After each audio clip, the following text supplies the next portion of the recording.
One of the things to consider when we speak about going to space is what do we define the space as? And what do we see or what we consider as a space? We take a space in our physical body on this planet, and at the same time, within the structure of our physical body, there is another dimension of life which we call the soul of the man. And even though it lives within the space dimensions of the body of the man, has its own life and has its own line of communication. And what we define space, going to space, we already know the inner sanctum or the creator of our physicality travels the depth of the universe, has been the space travel all the time, has a line of communication with other parts of us, be it through dream we call it, or through subconscious, some people they call it, or we have the choice that physically move the physicality with its soul. In a way, we have a bird caged in the physicality of the body of man, and that bird is called the soul of the man. We can open that cage and let it loose at the point of death. When the operation of this cage rots away, and it cannot hold together, and this beautiful bird becomes free. Still, it takes life in the universal dimension, because it has a life. It exists on its own. Or we can carry the cage in a box and take it anywhere. I can take a bird cage in the car, I can take a bird cage in my hand and walk around the park. It doesn't change the entity and existence of that bird. It's still a bird, still sings, still communicates with other birds in the park. And this is how our soul is. So we give option. Those who understand the process of the creation can take that cage, that bird, out of the cage and free it, because we trusted it come back in. It's very much when you have a parrot at home, you open the door, you let him fly around the house, and he comes back again and he goes in the cage. Because you trust it. It knows that's where it belongs to. And this is the process that we have made an option to man. The soul of the man is that bird, but is encaged in physicality of body of man.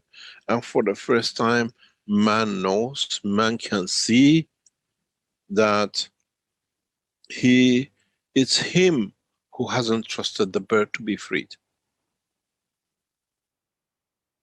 And it has come the time that he does not need to see the cage to break up, to rust, that the bird can fly out, or by accident open the cage's door is open and the bird flies out. That accident is when we die on the street. The bird cage opens up.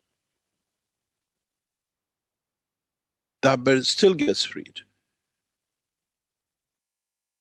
But now we are teaching how the man has control over this door of the cage. And he trusts that the soul will come back to the body. Or the bird will stay, that it can create that atmosphere of the home, the cage. This is the problem we have, and this is what we call it different ways of traveling. But to be able to free that bird without accident, or when the cage cracks, rust, and we call it death, we are teaching how to be able to control, to trust that that bird, when we release it, can come home, or can make a home that we can go to. When my children were young, 4 or 5 years old, they wanted a bird, a cockatoo. I bought them a cockatoo. And this bird in the cage was very young, few weeks old when we got him. And we used to let it free in the house. He knew he goes back in and he sleeps there and he lays egg there.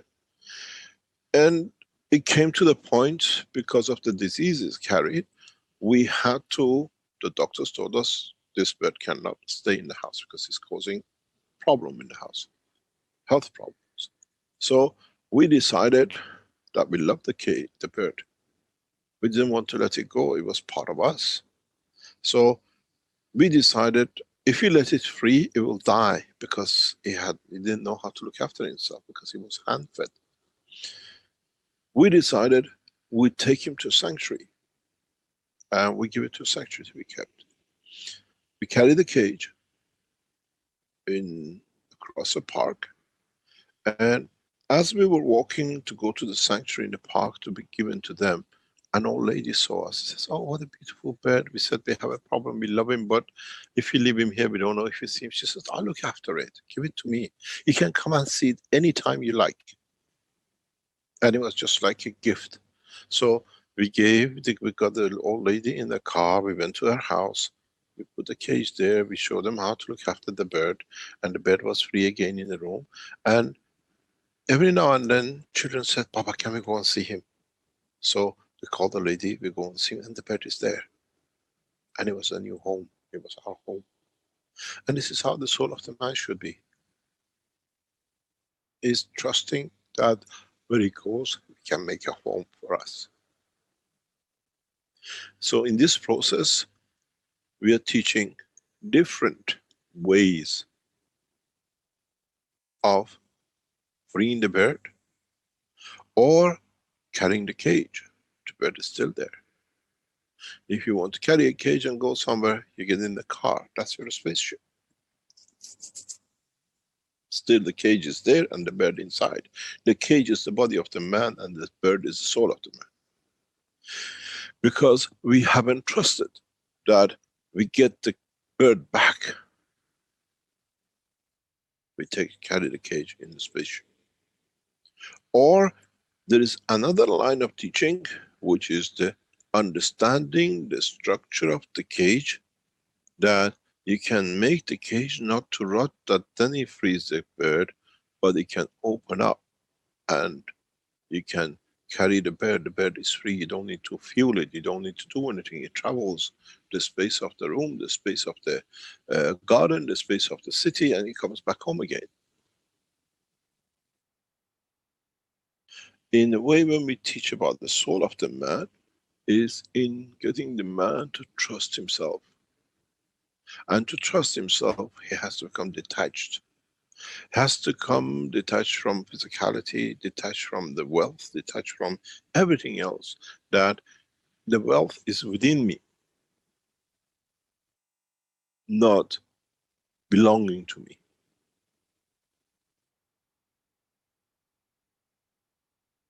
And this is where every man makes a mistake.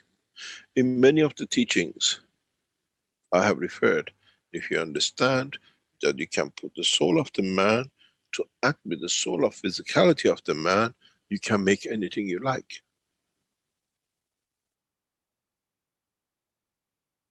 The soul of the man is the sun, and the soul of physicality in the palm of the hand of the man is the earth. You move it in the direction, you create water, you create food, but you don't need to have it. It creates the energy that the physicality of the man can absorb. We give the earth in the hand, in the palm of the man.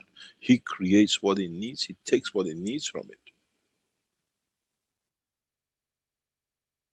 Then, if you understand this, you allow the soul of the man to carry the soul of the physicality of the man with it, and whenever it comes, it makes that hand, that palm, 1,000 meter, 1 meter, in a cage of physicality or in a cage of non-dimension.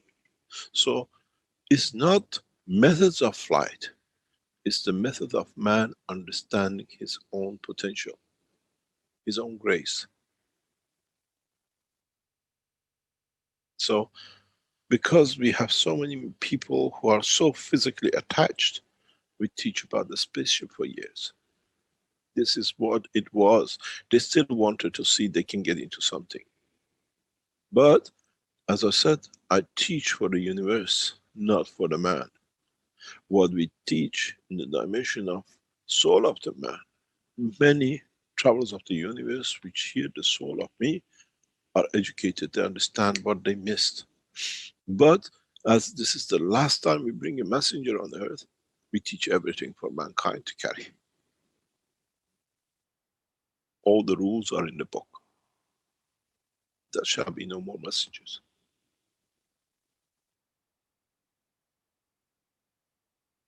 It's for man to translate knowledge. Scientifically, and then through the understanding of the soul of the man. What we call theology, ethics. Ethics of using the science in a way that does not harm no one, but it implies and applies the survival of the others. I was talking about this a few days ago, that there is a paper written by me, the station of the scientist as a prophet. The prophets we call Muhammad, Christ, or anybody, are for the soul of the man, conduct of the behavior. Scientists like beautiful Tesla and others are to elevate the same, but the physicality of the man. This time we have put the two together in one go, then there is no difference. We teach the ethics, the soul conduct, and physicality. It's for the man to understand where the two merge and when it's needed to be done.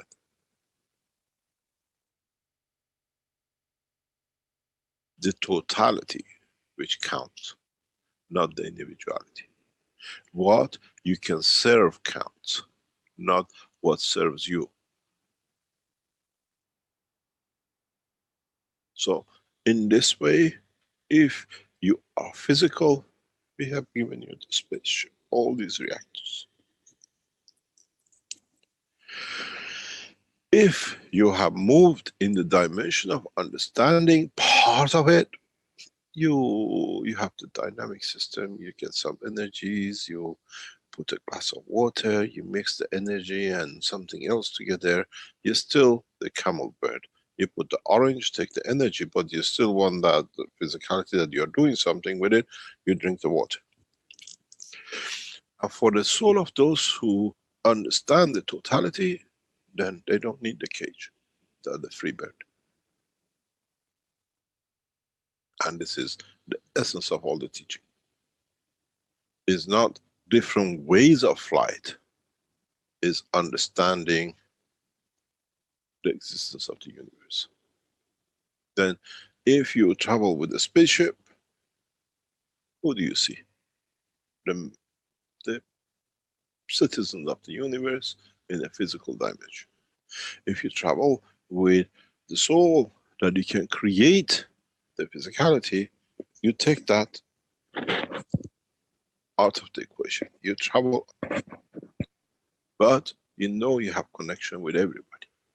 It's very much, as I said once, it's like you get out of London and you go to New York. You're there on your own, but you still pick your phone and speak to the family in London. It's not finished. Now, the soul of the man, giving the man the same opportunity. We teach for the time to come. And we teach from now till that time to come. And that time comes, is not anymore the end of the world, something will happen. It's the maturity of the one's understanding of his own creation.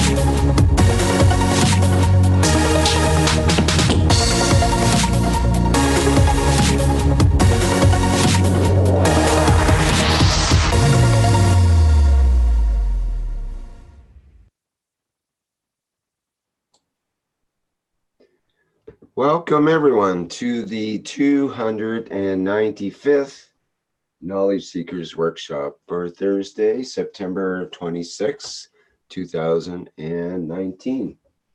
This is a broadcast of the Keshe Foundation Spaceship Institute Education Department and part of the public teachings in English. My name is Rick Crammond and I'll be your host today along with Flint Mulhausen. And of course, as usual on these Knowledge Seekers workshops, we are joined with Mr. Mayran Keshe of the Keshe Foundation. And I think he's ready to go in the background here. Hello, Mr. Keshe. Are you ready for today's teaching? Yes, good morning today. Good morning to you, as usual, whenever you listen to these Knowledge Seekers programs. As you're aware, we are entering a phase of conferences, and the first one is to be what do you call it, starting from tomorrow, and this mainly to show the new technology and what is the evolution. Uh, uh, uh, and we try to expand the knowledge to the next level in what we can understand and how we can develop technologies to go with it. In the teaching of last week, we had some clarification and understanding of all the situation we have and in progress. But what I would like to put forward is, anybody has any questions, as usual, that we can answer first, or becomes the basis for sharing knowledge that as we expand the knowledge. Do we have anybody on the platform? Anybody wants to ask any question before we go into teaching?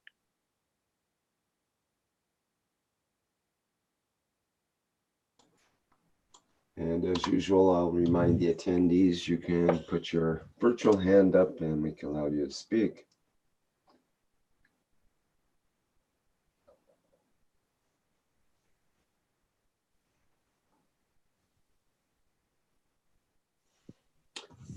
I guess we have a flock of quiet birds here, Mr. Keshe. Maybe you have to release them from the cage a little bit. Does anybody have any questions for Mr. Keshe? So it means everybody has understood everything. Oops. Yes, good morning. There it goes, Madame de Rosa. Good morning, everybody. With the topics you brought last week, I was wondering, where does the soul of the animal go? Even if it's an ant so small, or a dog, or a horse, do they become, or do they travel the same path as a human soul, please? The soul of every created thing goes through the same process. Every soul has an intellect, every soul has a life, every soul has a feeling. It's just that the more or less the size and the condition and position which leads to the creation of that entity in that physical dimension. So if if you listen to some of the teachings that we always explained, you don't know the difference between soul of the man or a child or an animal. It's an entity on its own. It's like when we look into the stars, they're all shining. We don't see any difference, but depending on their size, they shine in different strength. And that shining, which shows where the strength they have and how they interact within the environment they are in. So there's no difference in reality in the whole structure of the creation of the soul. It's very fine. This position is important, and in a way, as I said, planets like Earth are the nurseries for creation of life in the universe.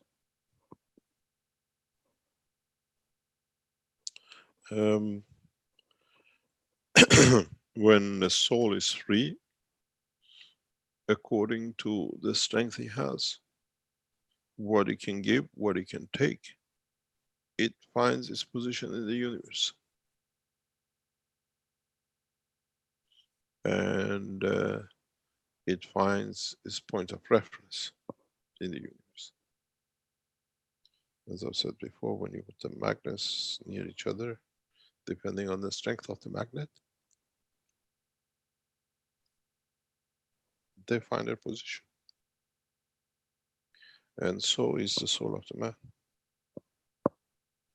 How far, to what distance, to where,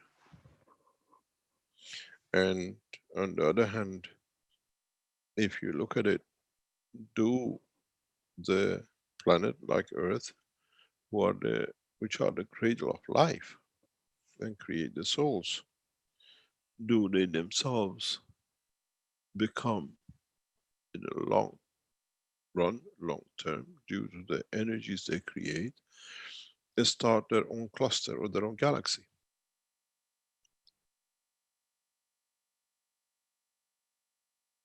In a way, the seeds of, or the strength of, the totality, as it comes from the amino acid of this planet, do they create a common denominator strength that allows them to create a galaxy which has that common denominator of the strength of the, what we call, the soul of this planet.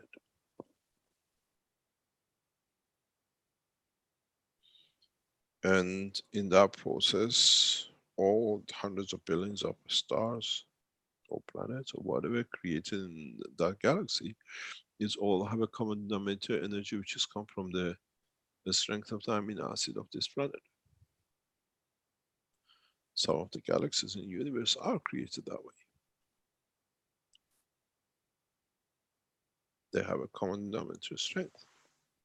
That's why they can gather and collectively then they expand to create the dimension, the fields and rotation of the creation of the galaxies. A series of stars. And then it comes to how we have all the stars as a twin stars, as a balancing field. As a process of delivery of the totality of life. And then would these common denominators in the future become part of the life, giving life to the planet?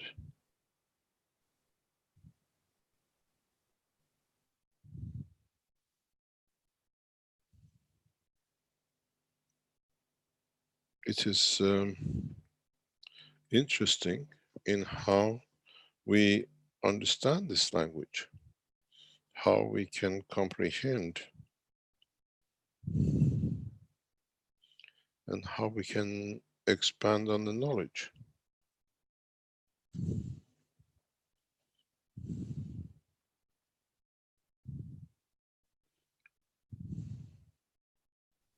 Another question, Mr. Keshe. Why did you call, when we look at our topoli, you say they are our children?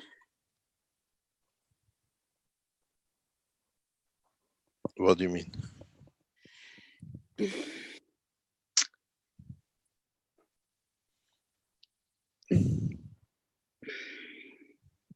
You refer to animals, when they're a cat or a mouse or a rabbit, and we really look after them like they're our own children. But sometimes you refer to the other children.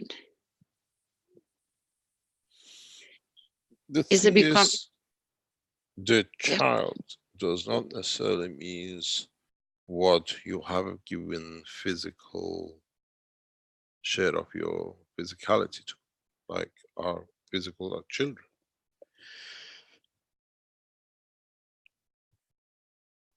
What you share love with and you look after to grow is a child. The plant in its infancy is a child, is your responsibility. A dog is the same, a cat is the same. Because we share our souls, and how much we share our souls with them, they become part of, they become like us. They understand us through our souls, through our feeling, through our emotion.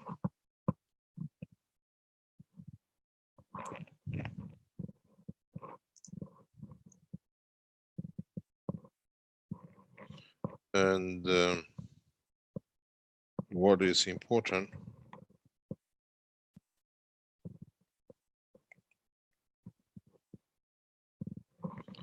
um,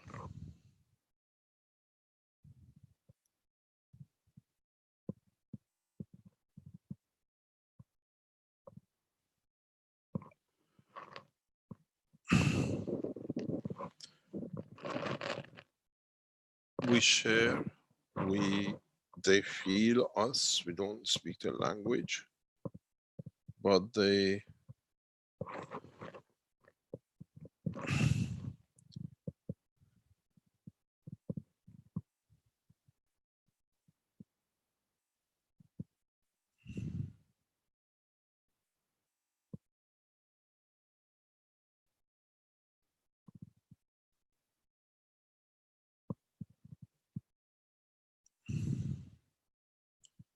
trying to find a word for it.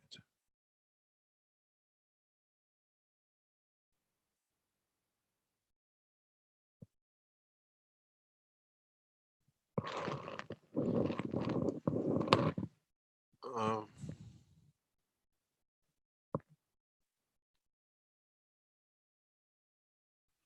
if we look the way we share verbally our emotion,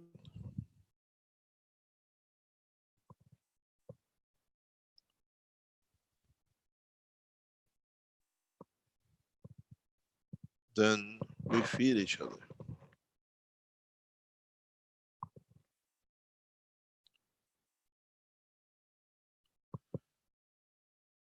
The animals feel us the same way, so they become our children because we bring them in from infancy. So we build an emotional link, we build a physical link with them. We take them in our heart. They feel our emotion of our heart. It's like our children. They come, they look for attention, they come for food, they come for their needs. The difference between animals we adopt as our children, majority or not majority, all of them more or less, stay partners with our soul for the rest of their lives as long as they live. In many aspects, they become closer to us because we have to meet all their needs. Where our own children, after a while, they grow up and they go away. They call for their emotional needs, or they come to us when they need that reunification of the physicality or the soul, ask for a cuddle or call mom, how are you? And they don't need to depend on us. But the animals do. Not only look for emotional life, they look for their physical lives through us. So they are our children. We we go and foster children, we adopt children, and we we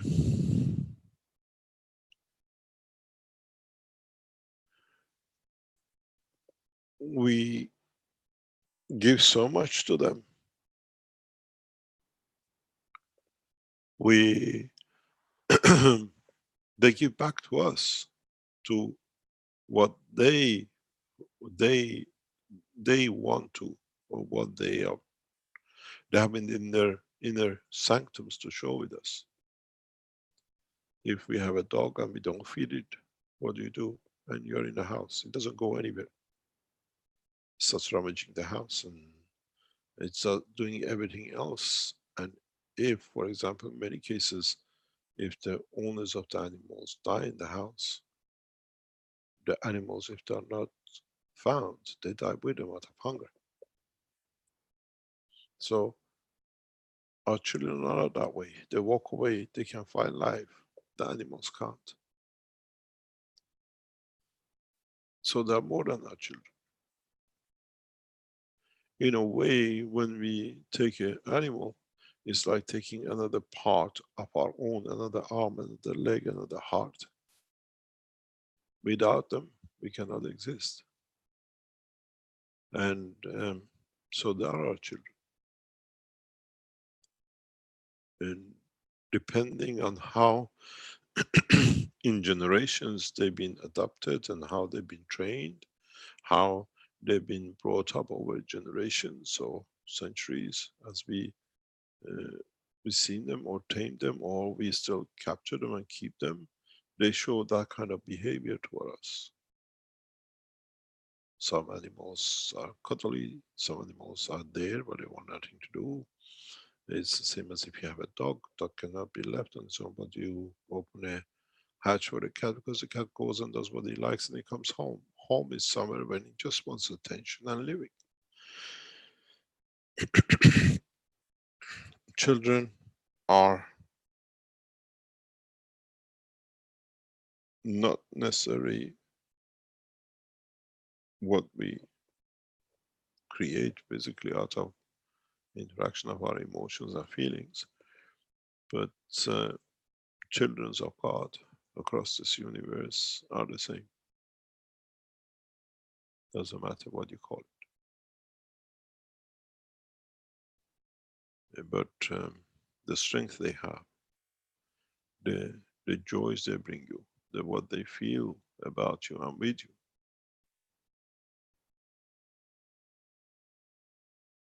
And many of them, especially like dogs, sit with you if you're injured. If you, many times they found that people with a dog next to them, that there because that's an emotional bond.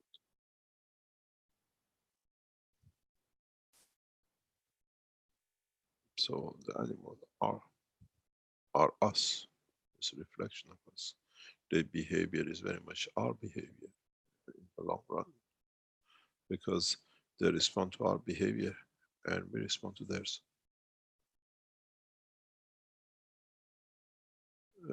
And sometimes they bring the same fears and the same joys and the same kind of emotion.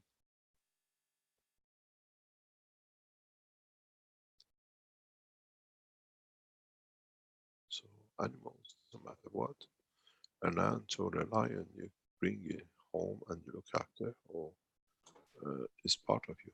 It's a member of the, what's another organ in the life of the man. It's our children. We are parents by soul, not parents by physicality, but with our children we are parents by physicality and the soul. And the soul bond is much stronger.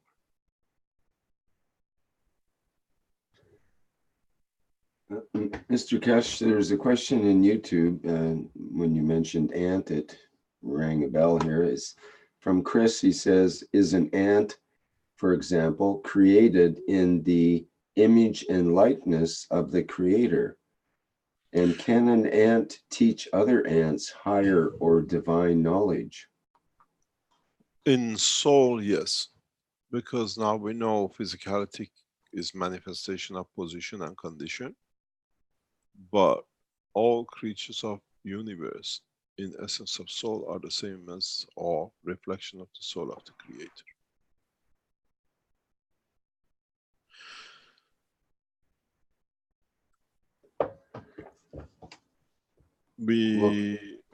Go ahead. I was going to ask, well, can the ant can the soul of the ant choose to be the soul of a human body next lifetime kind of thing, or vice versa? I was wondering, can a human end up being in the soul of an ant after the reality, this lifetime? yeah, the reality is, if you look into the depth of creation,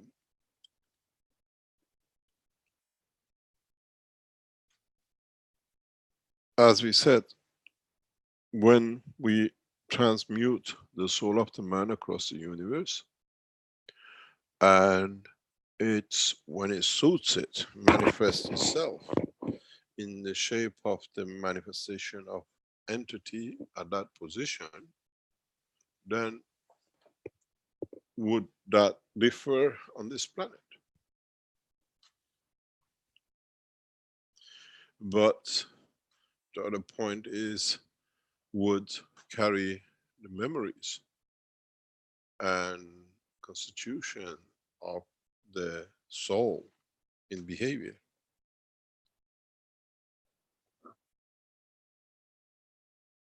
Philosophically speaking, as we have taught for so long, and you understand the totality, there is no reason why not. But then Does the soul of the man or any animal created from this planet, due to absorbing the energies through its lifetime from the universe, finds balance to be on this planet? Because we have encaged it. We, with the position of the physicality, the soul of the animal is encaged to the strength where it's kept. It's like a bird. When you open the cage, does it stay in the same home? Or does it fly to a new point, new destination? But as it goes to a new destination, does it change its physicality to a dog or a cat, or it stays a bird?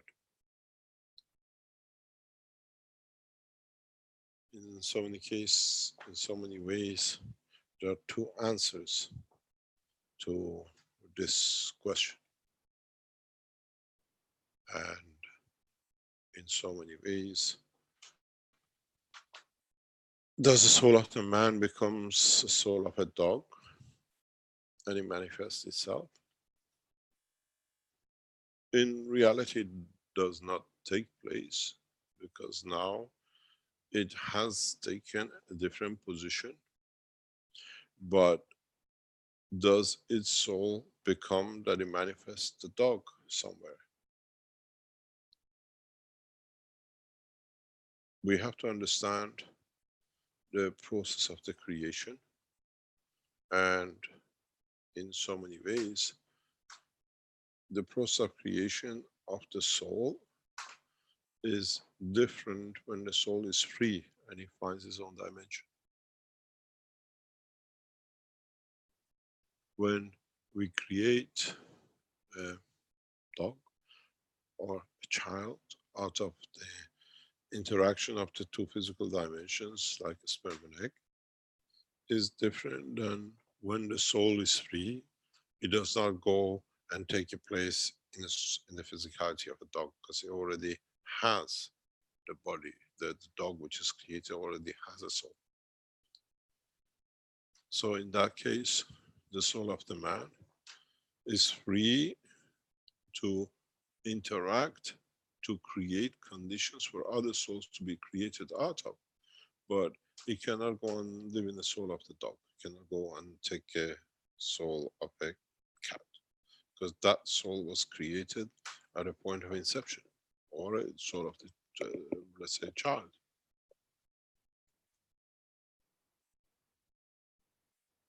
In two different ways of looking at the same thing, it gives the freedom of the soul, but in respect to the soul of the man is the soul of the planet, and in respect to the soul of the planet is the soul of this galaxy, and the soul of the universe, and the soul of the solar system.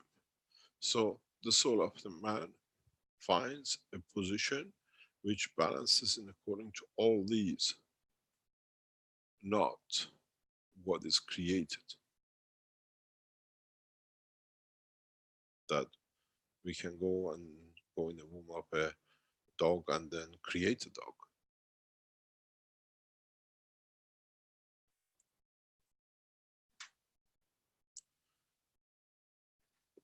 This is uh, this is what mankind will understand.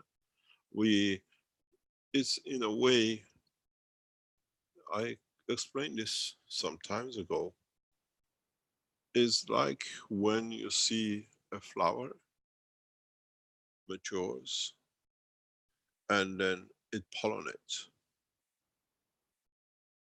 It releases its pollen in the air till where it finds the right condition and the right atmosphere that it can receive itself.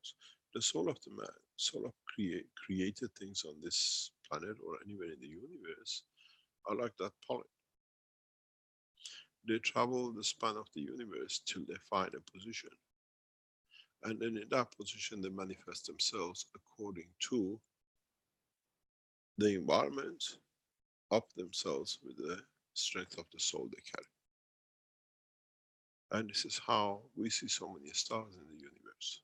And they are forever producing. If you understand, let's say 10 million people on this planet, billions of animals die every day. We start the start of the soul, and these souls take their position in the universe one way or another. It doesn't disappear. We cannot, unless the soul is totally disintegrated, that it's got nowhere, it's got no strength to create its own dimension. It's the same position. Planets like Earth are the fields of the flowers which pollinate the universe. And thus there is no difference. Because they're in interaction with the field of the Earth and they're being captured.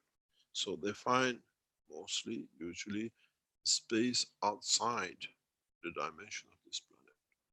And as there are the seeds already gathered together, they absorb energies and they become the seedling of the new cycle of life of the stars, planets, and everything else.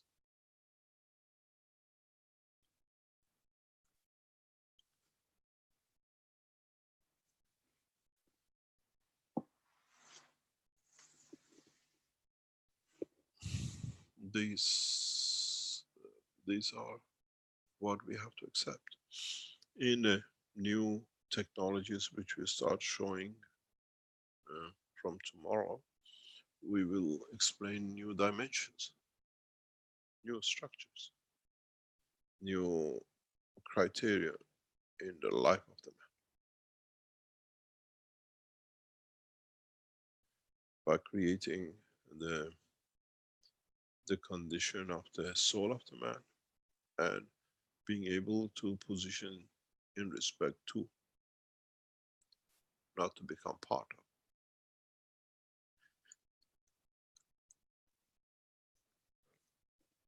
Some of us in these new systems will see, because the fields cross passes our skull and brain tissues in strength, we will see shining lights around us in interaction with us when we are near these systems.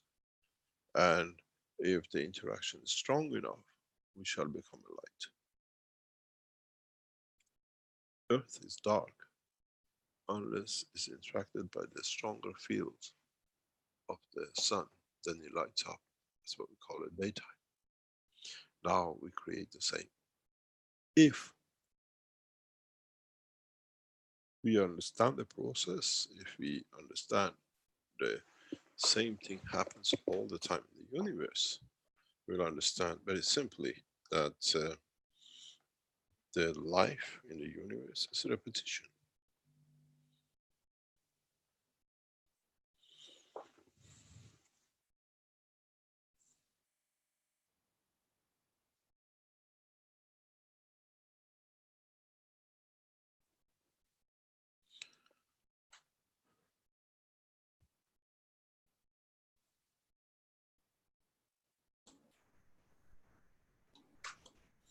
May I ask you another question, Mr. Keshe?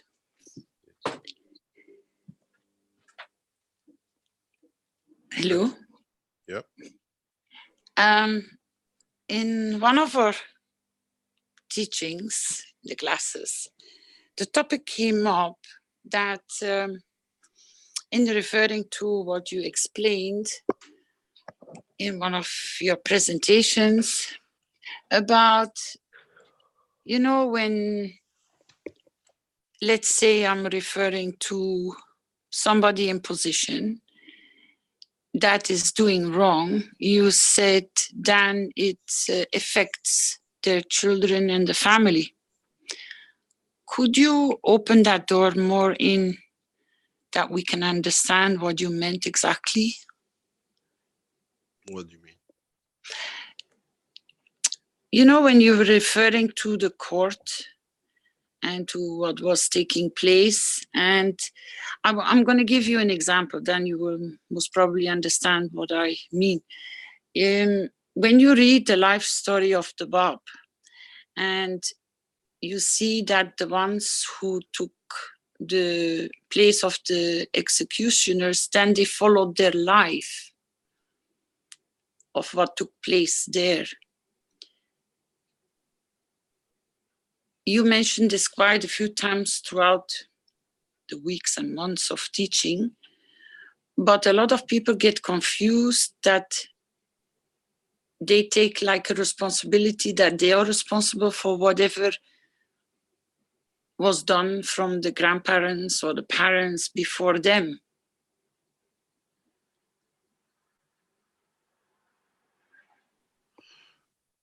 The same as we share our love and our care for our animals, and they understand and they take share of our souls. Through the connection to our children, what we do, what we have done, be it the blessing or be it whatever, links up to our children, to our offspring, because we pass on to. And in a way, they set to, in a way, their souls and the soul of the parents to somewhere to balance things off. In a way, just as the soul of the man, as when the physicality finishes, does not come to an end, there's still a process of balancing going on. And it leads to that point of the balance. To lead to that point, because our soul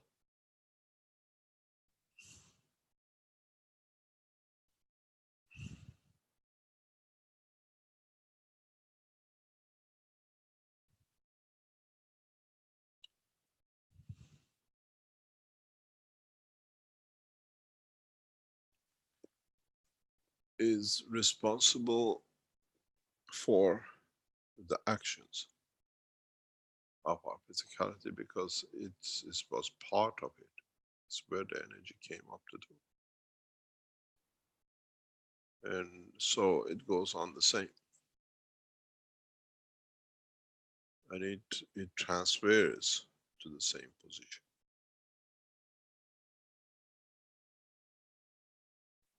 It concludes to the same direction.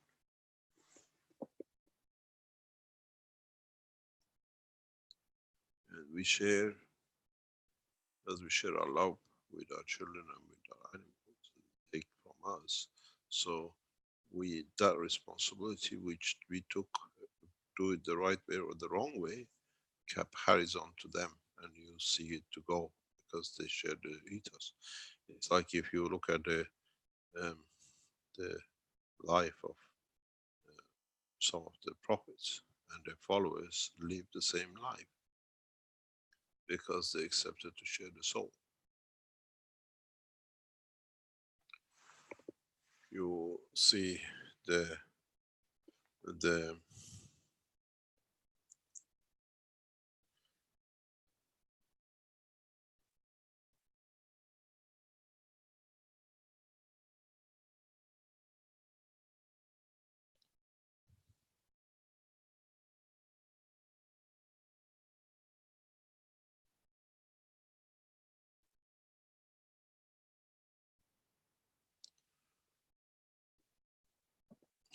it's the totality of working things out,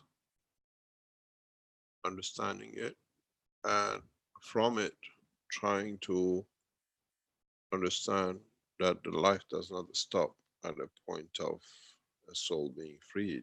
The dimension of that soul, the responsibility of that soul, will carry on through our children.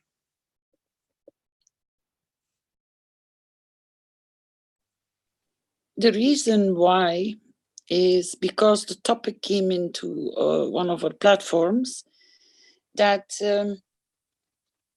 how much time does a soul need to balance its fields before it actually leaves the physicality completely?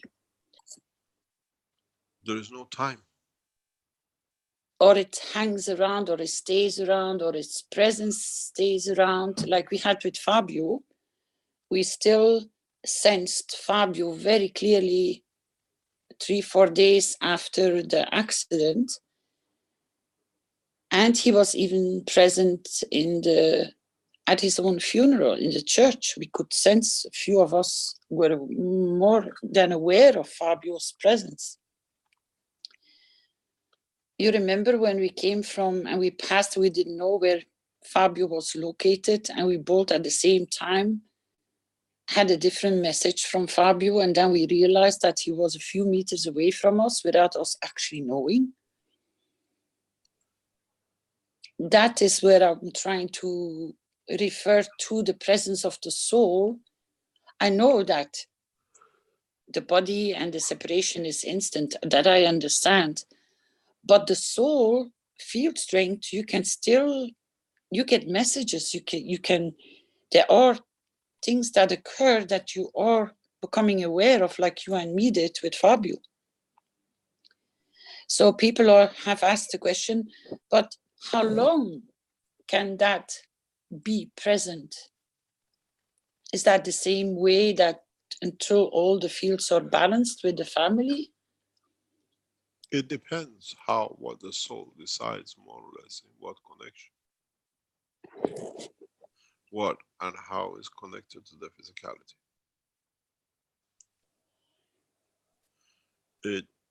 We die a normal life, we die in fires, we die in position that there is no sign of life left, everything burns or ashes or whatever. But the soul has its freedom. And according to the love it has received, it connects to. One of the reasons we felt Fabio this way was because we literally adopted him as our son. He was treated that way, with all the freedom, with all the opportunities, and more or less whatever he asked in the short time was with us, he got. He became part of us. He shared his soul with us, and in a way, that's why we feel him, and that's how we felt him. As I said, you do not need to give birth to a soul to be his parents. It's what you give as love, what you share with them. When Fabio came and we saw him in teachings, very first time, they were very shy, very, what do you call it? I remember we asked him to even translate. He had a problem with translation, but he flourished. We gave him the ground to flourish, to show his best, and he showed his best. And so that's what it means to children, to create the ground, opportunities for man or the being to show the best of his ability, and then it's his decision. And in so many ways, he built with us what most probably he couldn't build in interaction with the others, because we allowed him to show his best. He was a free bird in a way, and he, whatever more or less he asked while he was with us, was on the table. In developing things, in making things, in showing his best, what he could be. And that's why he had such a deep effect even on us, his love.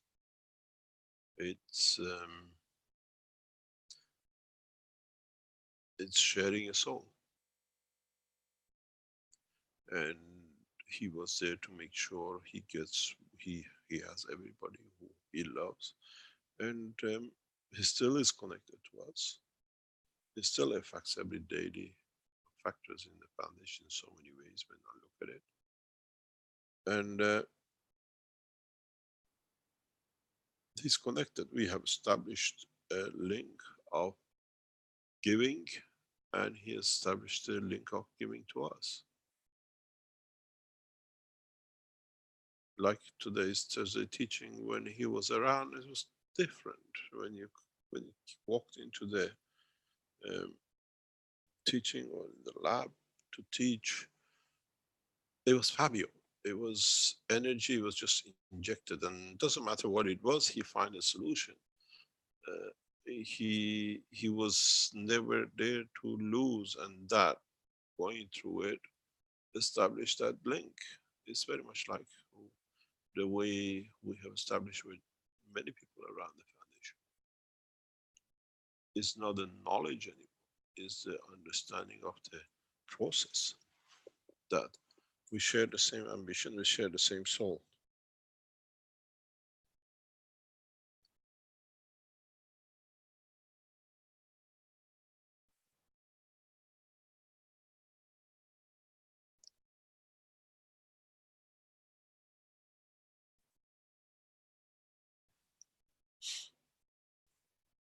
This is what is the main reason which we connect to. We connect to, once the man becomes more wise in the knowledge, you will understand we already connect to dimension of other souls.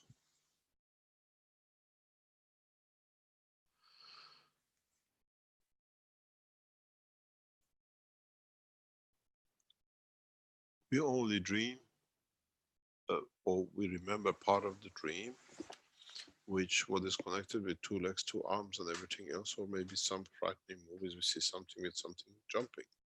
But when we elevate our soul and we find out our soul has been traveler of the universe, do we start seeing others through the same dream.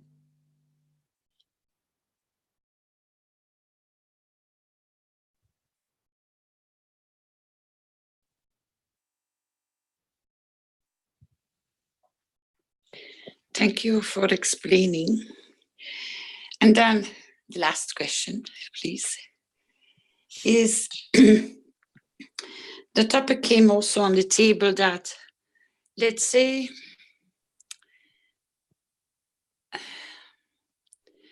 you have had a family member which has done something really, really wrong. But the question came on the table, how can and what can be done to balance that field of the wrong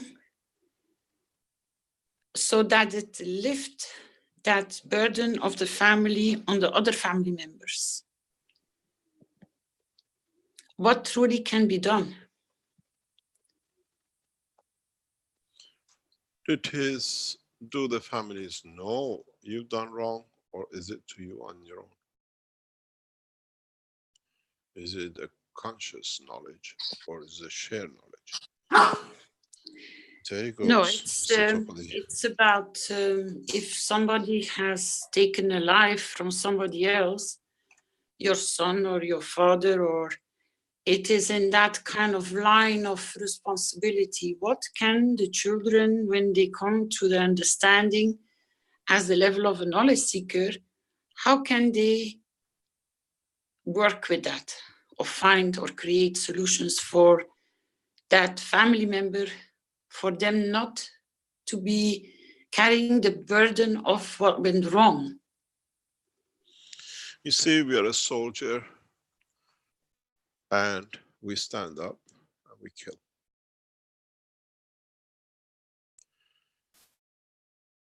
We are a person, we see somebody stopping us from something we want to do, we kill.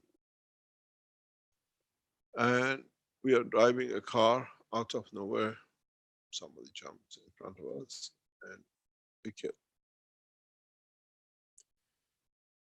Is the killing justified in all three?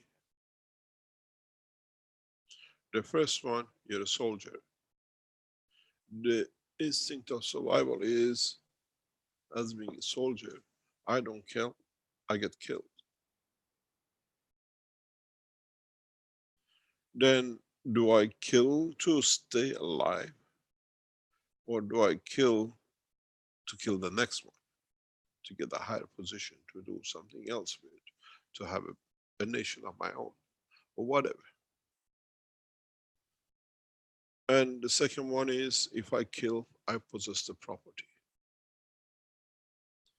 And at the end of it, we take life. We take a physical life because we free the soul.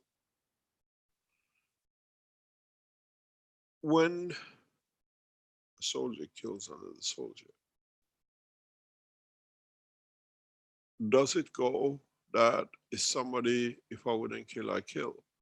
Or does that soul who came to war, he came to be killed because he couldn't stand the pains of what was going on in the background? This killing was a freedom of his soul, from freedom of hunger and everything. He joined the army at least to have a food on the table.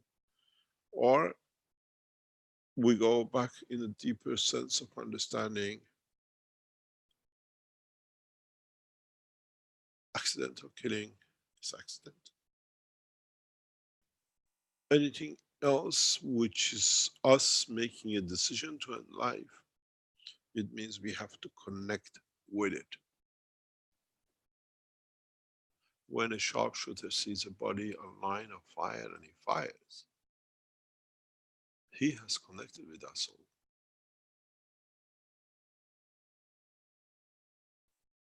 He has responsibility to it.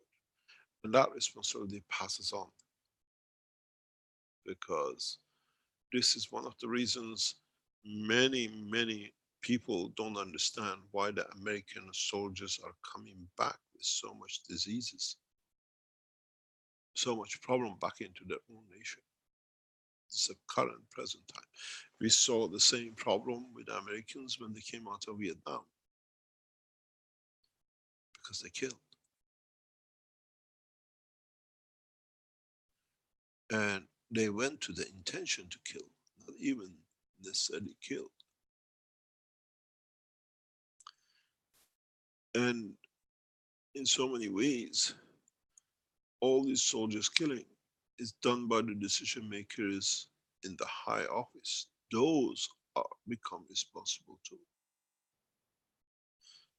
I was talking to Armin, and he was saying, you know, these people, they're all sick. All these drug traffickers, all these criminals, which they run criminal organizations or other way, they're all sick, very sick. And I said to myself, of course they are, because they bring so much pain to others. That part of the responsibility, the one who they make addict and the rest of it, and how they hurt their families and everything else. So it has linked to,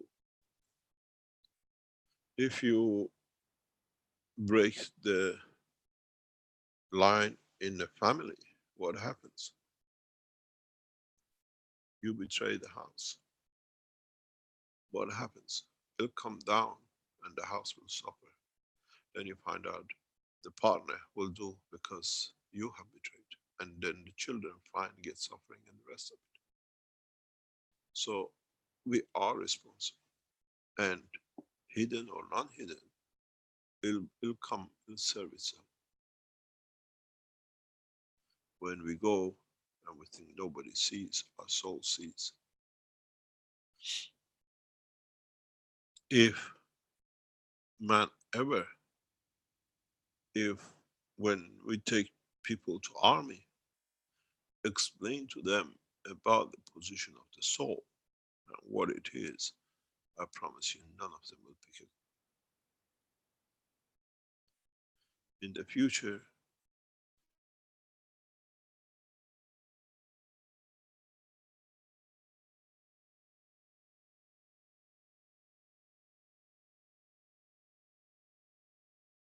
psychologically demented will accept to become a soldier. And when you don't have soldiers, you don't have kings, you don't have blue rulers, leaders, because we learn to conduct the correct way.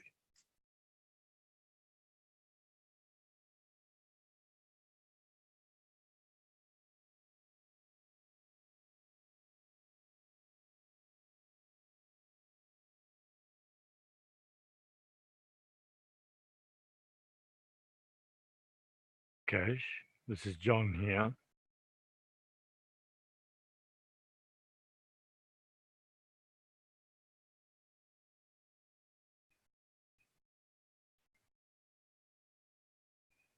Could I ask a question?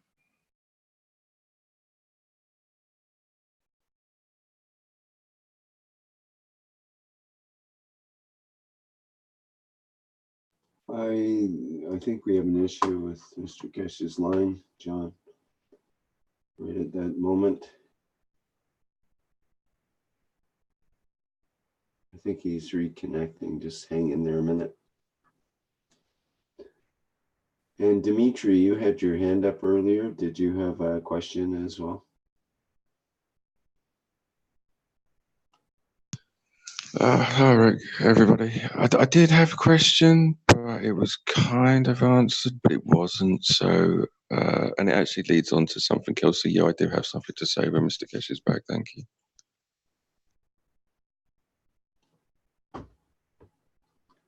Okay.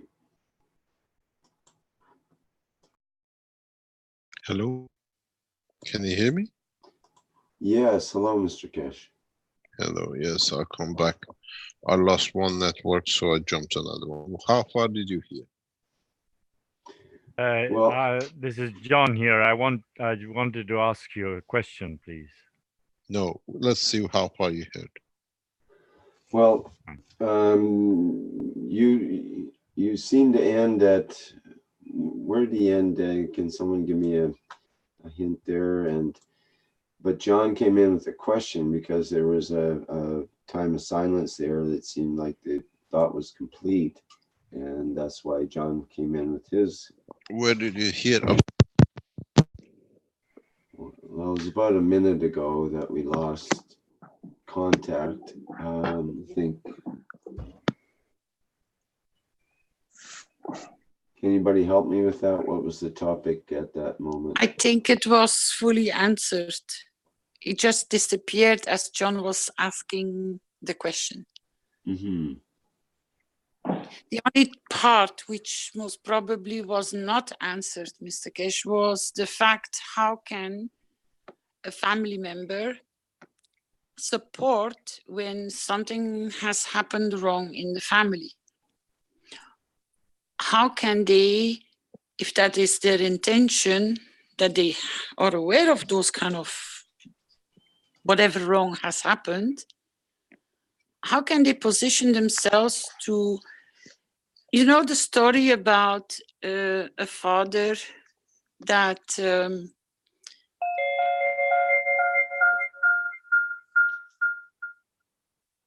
Mr. Keshe, are you still there? Yeah. Yeah, okay. You know, a father has run a big corporation, made a lot of money, is a very wealthy man, but he has done a lot of atrocities with that wealth, and through that wealth, and by achieving this kind of position, not in a really correct manner. Then the son is faced with the reality of how that imperium or that wealth was created. Now, how the explanation would be, or the question would be, how can the son actually reposition what the father has done wrong, even if it's in the physicality, in both ways, on soul level and in the physicality? How would you explain the guidance of somebody who wants to rectify what went wrong to so many because of the way he built the empire, but the son has inherited it? So he doesn't want to have the burdens of so much wrong because he's receiving the wealth from it. What would your view be on this point?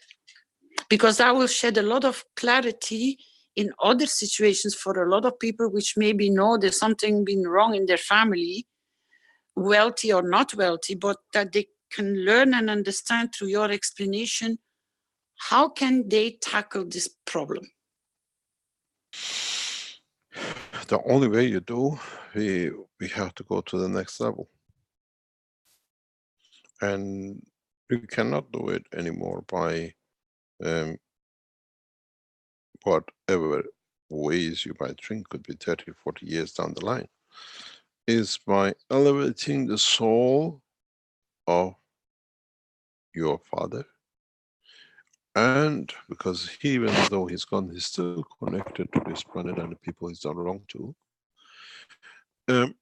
through what they call your soul, because you are connected to the same process, to elevate the soul of those or their offsprings, which are still connected, suffered by it, knowingly or unknowingly, that they find a position they would have had without this misconduct of the father.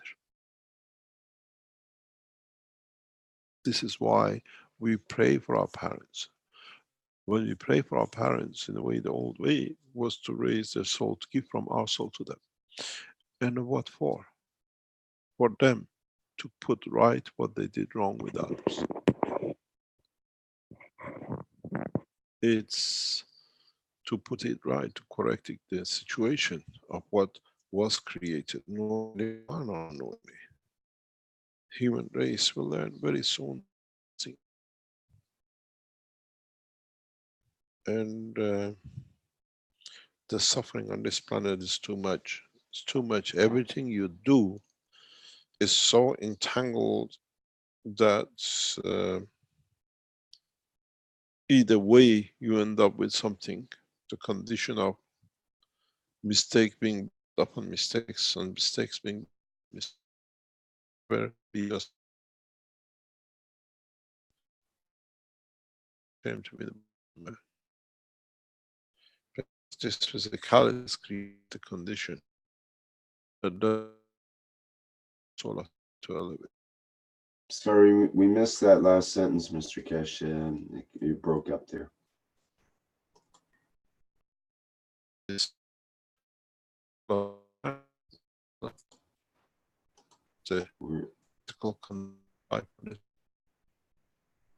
Still can't hear you clearly. It's connection's not good. Can you hear me better now? Holy cow, yes. Okay, what I'm going to do, I'm going to leave one of the servers, take the pressure off. Let me log out and then it'll be the best way to do. There's too much on one line. So what we see, what we have, is the totality of what we want, what we can do, what we're allowed to do.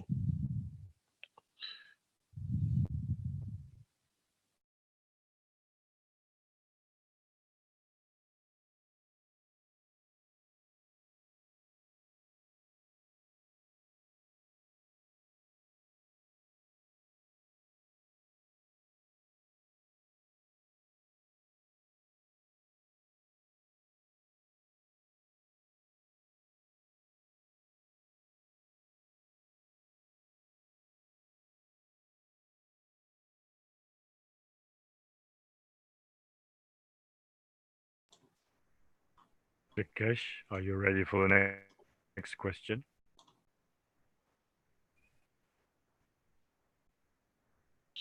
Sorry about that. We'll try to fix it that we don't fall out again. There we sit now. Can you hear me? Yes, we can Yeah. hear you. Okay. So in totality, we are part of the same structure, but in totality, we position that structure. As you have noticed in the uh,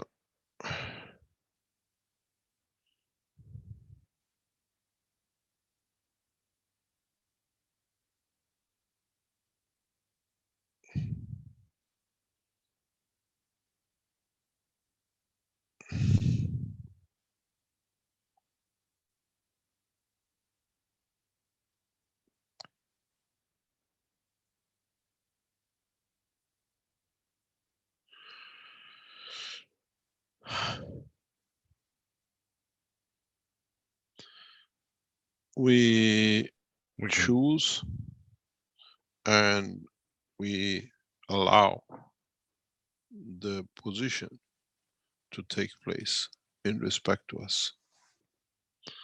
We extend our lives according to our soul, and we expand the horizon of the soul according to its conduct.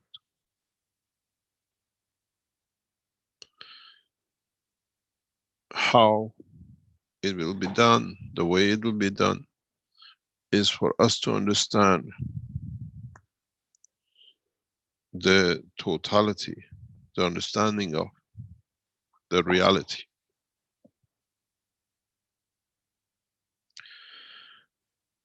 We sit for the, not the consequences, but the balance of the conduct, the totality. If you look at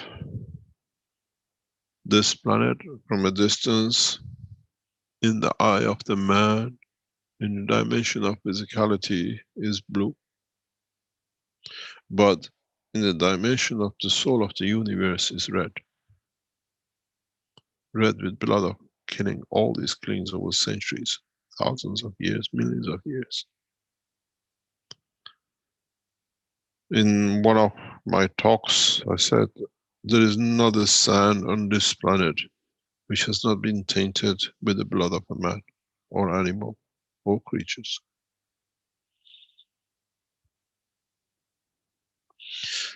And this is what is the problem with this planet.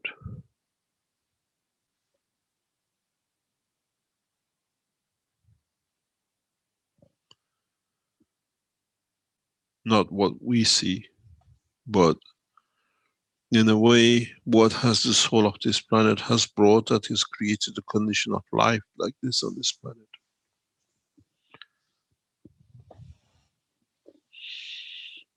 If you look at it, is the life of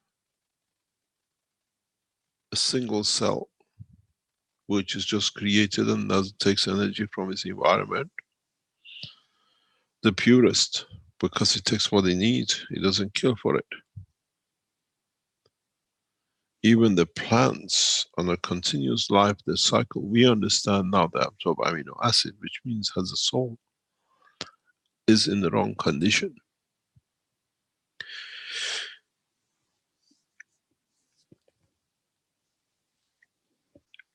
As I said before,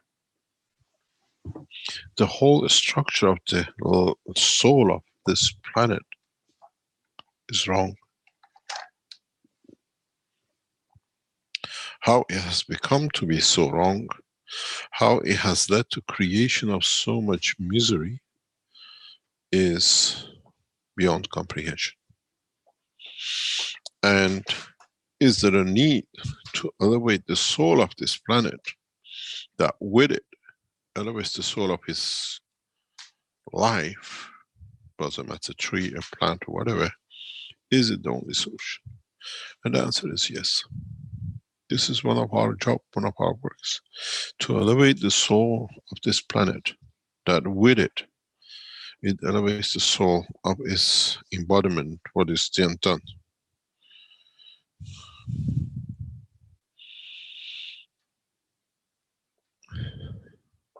We need to understand, we need to comprehend, we need to be there, that we can greet life without fear, without compensation, without balancing. When a child is born, when a child is conceived, does it just carry the eye and the hair of the dad or mom or the grandma? Or does it carry with it their consciousness of misconducts too? Or we just look at the physicality and we don't understand it carries a soul because we're just always concerned with it. The soul carries its own signature of the soul of those who created it. Do we just pass the RNA and DNA, or do we pass in that memory bank the RNA of the soul of the man too?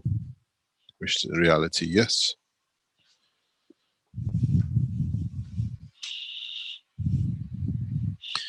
Everything, every single cell of your body, which is a collection of the understanding of the knowledge of the past, which puts you to look Chinese, have a spot here, or to be a Jewish with a long nose, or to be a hair long, whatever, the same information is carried by the soul of the man who created that life.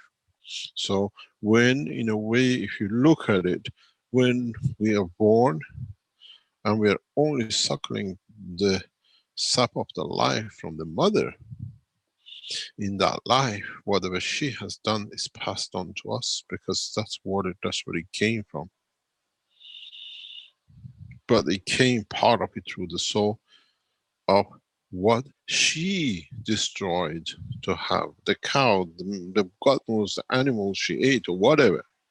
Because when we eat, when we consume the body, there's a reflection of the soul of the entity in it.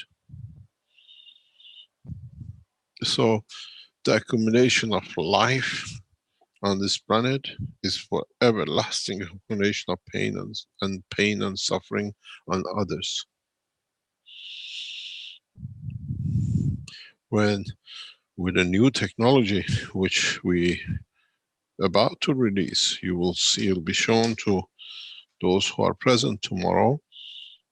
Those, they will understand one thing. For the first time, we feed the soul of the man without the need for physicality. But in the process, mankind has to learn and to follow,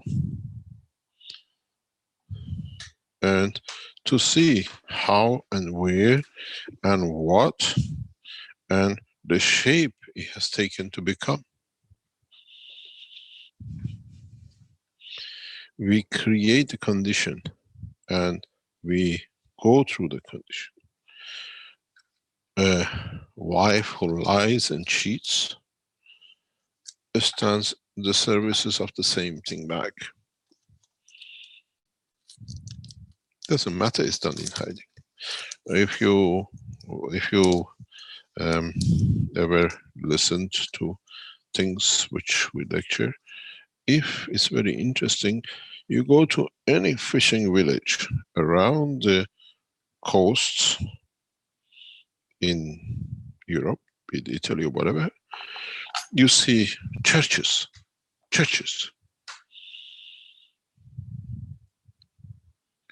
A small village, 2 or 3 churches. And you ask yourself, how come a fishing village? You go across Italy, around the coast, you see it. Small fishing villages have 2 churches, 3 churches, little towns. And you ask yourself, why? The fisherman, before he goes to the sea, goes and pays something to the church. From the fear of the life he captures in mass, that he can come back alive for the sins he's done. We call the sin, or for the lives he destroys. Then, when he comes back, he goes and pays again for coming back safe. Maybe he was a week, 2 days, a month in the sea, on the high seas. But he's away. And the woman at home finds a companion. She goes by the tradition, confesses to the church. She pays another 1/3 to the priest. The fisherman works his life. The church builds up the building.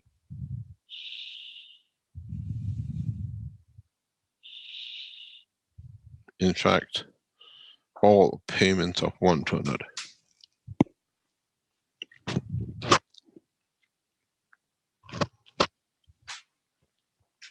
Who and how? We see this as a progressive, work. I don't want to be in this physical life, it's too harsh. And it has no meaning, because at the end of it, you go out with less than you came in.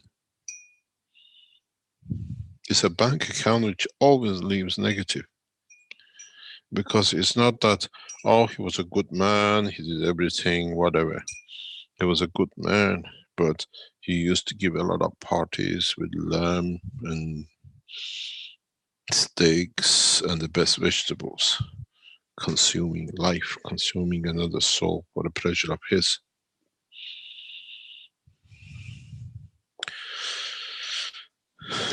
It's the totality.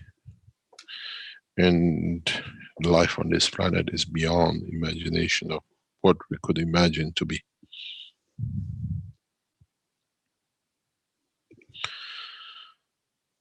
Every second we breathe to survive, we breathe another pile of pain.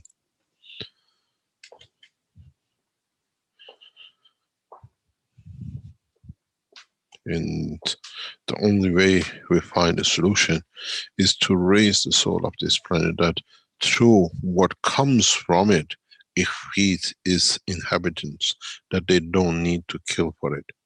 When you have a full stomach, you don't kill. It means you haven't been fed properly. And it's the responsibility of the soul of the planet to feed the soul of the man, that the man feeds the soul of his existence, physicality, that does not need to kill. In so many ways, the problem sits with the lack of the strength within the soul of the planet. And this is one of the reasons we convert the matter state of this planet to the gans state, to strengthen the soul of it. Because it works with it, it interacts with it, it's come from it.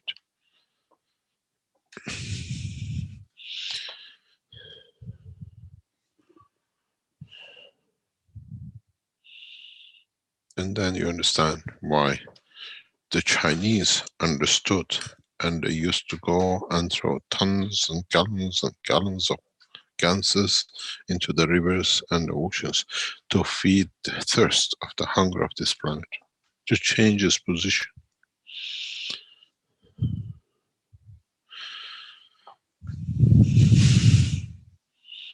We cannot become vegetarians and don't eat, because the essence of this planet takes from but does not give. And what it doesn't give, we have to supplement. So if we raise the soul of this planet, that the whole, in a way, giving, we call it the North Pole, where it goes out, becomes totality equal across it, that the souls of its inhabitants doesn't need to kill, it receives what it needs and they live through it, then the change comes. And then, as I said, in farming, you know, they say, can you clean up this lands with a lot of this and that in it? I say, yes, of course. With the new technology you can. Because with the new technology, you rely on the free fields in the universe to feed the plant. So the plant does not need to receive fertilizer to poison it. And in time, these fertilizers, nitrites, as they get washed, they go lower and lower, and the top layers become clean from these poison. But at the end of it, all these will wash into the rivers, will wash into the heart of this planet, and in one way or another, if they find their ways in the depth of the ocean, dilute, but still in the process will reduce. And somewhere they convert. And this is the problem we have. Once the soul of this planet starts giving, gradually the cleanup comes, not in one go.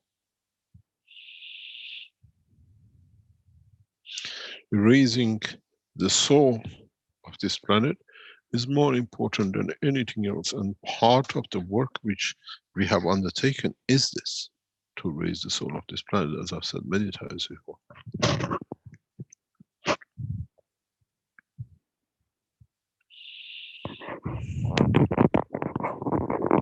Any other question?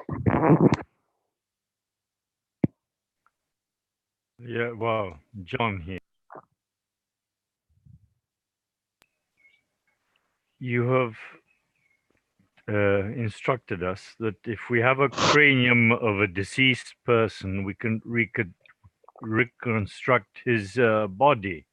Now, what happens with the original soul, or does he come along with a twin soul? In a way, you create what I call the beautiful people. You create another soul, which is independent, not the first. So this skull has a house or has connection to two souls.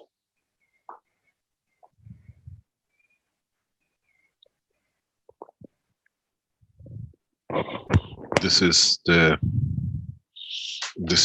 way it is. You don't bring the other soul in. Now it's a home for two souls. You created the second one. You will not get the first soul. Impossibilities.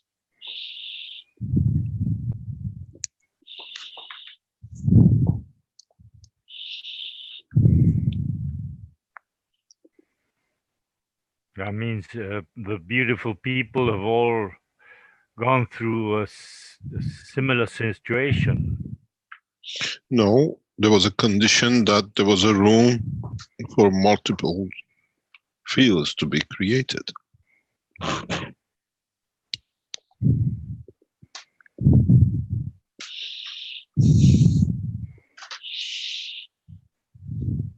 The biggest problem is that the beautiful people, the way our knowledge is today, do not understand.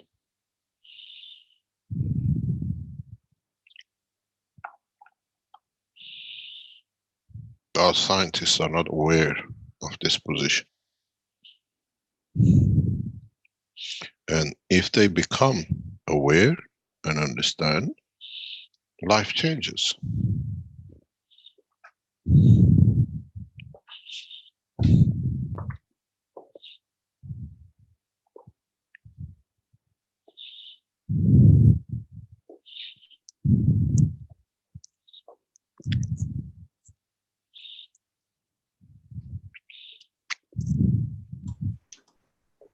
Mr. Keshe, Virgil had a series of questions in the Q&A regarding, well, he starts out, who am I? Am I the soul of physicality who plays and leads during the day, and I have as an observer and judge the soul of totality? Or am I the soul of the totality who plays and leads during the night, and I have as an observer and apprentice the soul of physicality? Or are they both together with the schizophrenic life? And then at the time of separation, how they divide me, who and where goes, and what about the beautiful people? How do they split? In the structure of life, we separate from our physicality in a very balanced way.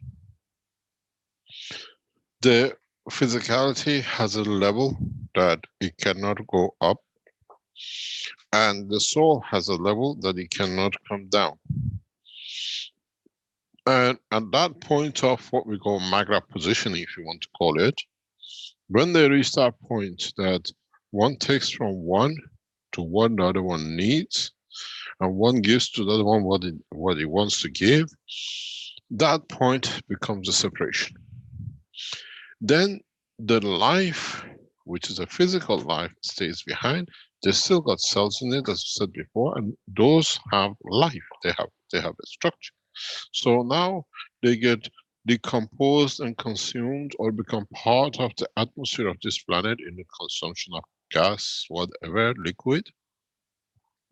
But the totality, as they release their souls, they stay miniature souls out there on their own, single cell souls. And they still have a common denominator of connection. But the soul of the man, which is freed from the physicality from that body, has its totality in the strength of what it carried above what was physical life. Let's say the spectrum is from 1 to 10.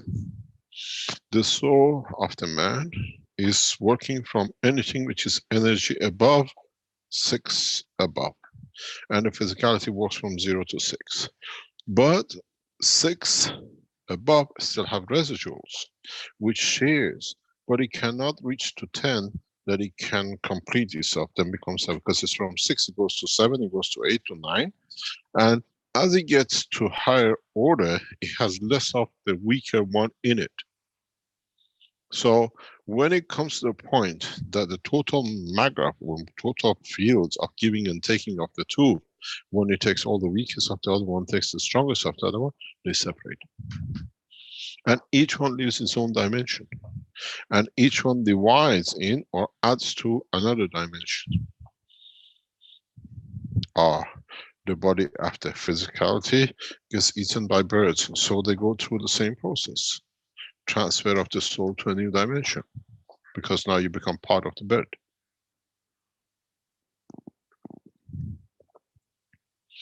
The schizophrenics are in the same position, and it creates a condition that their souls, what we call beautiful people, still share with the part of the emotion of the man.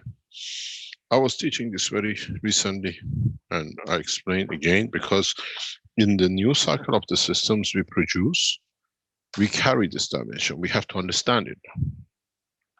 I can't remember, I explained it last night or the night before, and a few weeks ago, and sometimes go in other teachings. We look at the blood as a circulation of life and emotion. But the blood of the man carries, feels. It's the same as ganses you put through. It has its own current, separate from the current flow of the liquid. And that current flow is much more rapid, is a non-tangible flow. And that's what expands. Now, the amount it expands from the center, or from the center of the blood vessel, dictates what energies it gives, that in that energy, with what comes as a neural system, becomes the physical condition interaction of the body of the man. As you see, our blood vessels near the heart and everything else are very big. And as we go to the fingers, they narrow, because the amount of fields they can give dictates how the shape of the finger is going to be. Because their interaction of their fields with what comes from the nerve, which is the memory bank, this is the shape it should be, dictates the cell. Then when you see a man very big and with the big hands, you can see the blood vessels are different. And it's the same when you see a small man with a smaller blood vessels. So that creates a different behavior. So our blood is not just a liquid transfer, it's a fast, what we call, you want to call it zero free resistance superconductor, because the fields flow along the liquid of the matter and not within the liquid. It's like when you pump the ganses. The gans is there, but the field expands further because you push in more and more of it.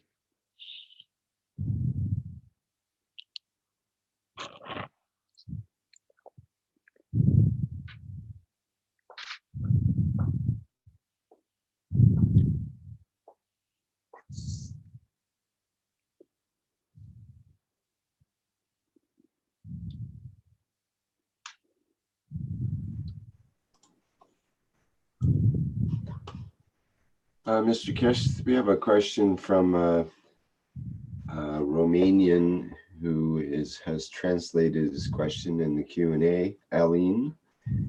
I think that's how you pronounce it, or Alan. Good day, Mr. Keshe. My question is to understand more. I had certain dreams in which I now remember that I was aware in my dream that my soul left the cage. Being aware of this work, I could not control the situation or to go where it wanted. It was, he says it was a program. I'm not sure what he means. It was a program to, what do we It's like do it's to programmed. well, yeah, so what do we do to control, to go where we want to in that situation? As long as you have a physical life, you can't go very far. It's got a hang and a hook on you. This your twin. Brings you back. Holds you onto. Holds the cage. It's called a silver cord sometimes, I think, in some teachings. That It's called connection. anything you like it. We call it magnet position. It's got a hook on. Mm-hmm.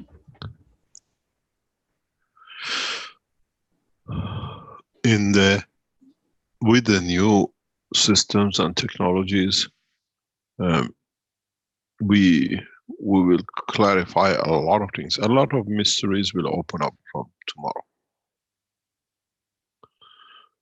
A lot of things mankind did not understand. Gradually, with those who come, will transfer to their understanding that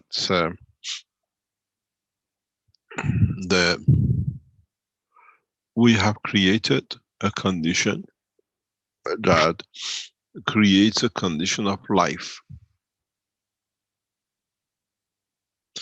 So with the new technology, as we create a condition of life to elevate the soul, through it, we can use the same way to elevate the soul of the planet and end up with all these mess. Now, we can replicate the strength of the soul of planet. Because the planet, through its interaction, creates the condition of life in the shape of amino acids. Now we reverse the position of it with a special way to do and with a way to understand it works itself. Then put it this way, if you have so many mobile phones and each one is emitting a field to strengthen the soul of the planet, is set to that strength, then you can imagine how you'll find the characteristic of the planet changes, the environmental condition of the planet changes, and with it, we'll end up with all these killings and things to be vanished from the face of this planet. Then it makes mankind ready for universal world.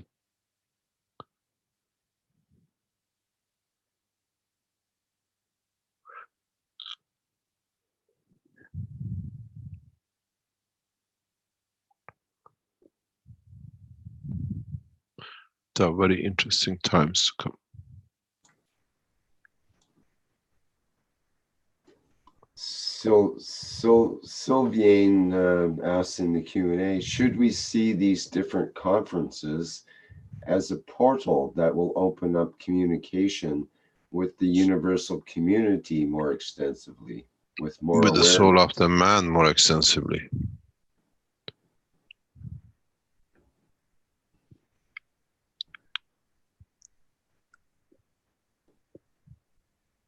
With these new systems, we are not delivering. There will be a lot of misconception what they can do, but in fact, we're delivering to elevate the soul of the man by elevation of it. That the soul learns how to absorb fields and how would it feel this physicality.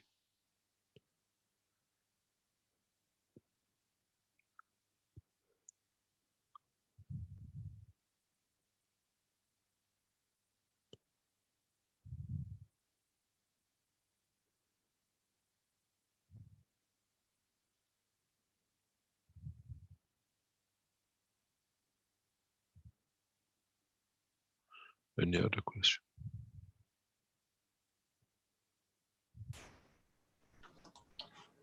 There was a question I'd like to address from Freed earlier. He had a question about what I think we call the G9 or 9G. He says, Mr. Keshe, what is the best way now to proceed when so many efforts are being made to hook us on 5G instead of advancing to 9G as you stated? The 9G principle will be shown for the first time tomorrow as a working system. This is what we were not expecting. But the principle and concept and actual physical system of the 9G it will be shown tomorrow in the conference. And as you will not see, we've asked those whether not to take any pictures. Pictures of it will be shown in the future. We have arranged for it to be photographed that people can understand, but you don't see much. The whole principle of the 9G, actually not the principle, the 9G system in operation will be shown tomorrow. The G9 is the book number 9, which is the dimension of the soul. The others, as you read the books, you will find out in how we'll create communication and materials and the operation of each other. So, in a way, what man needs in a space to carry with him, to be able to feed him, to elevate his soul, that the soul feeds the physicality as he needs, will be unraveled tomorrow. It's a unique system. Some of you think you have seen it, but nobody has seen such a thing before. Mankind has never had an insight to it. And with it is set the structure of life, not only to feed the man, but to elevate the soul of the man and then elevate the soul of the man. So what you call a G9, that is dream to come, is reality on the table.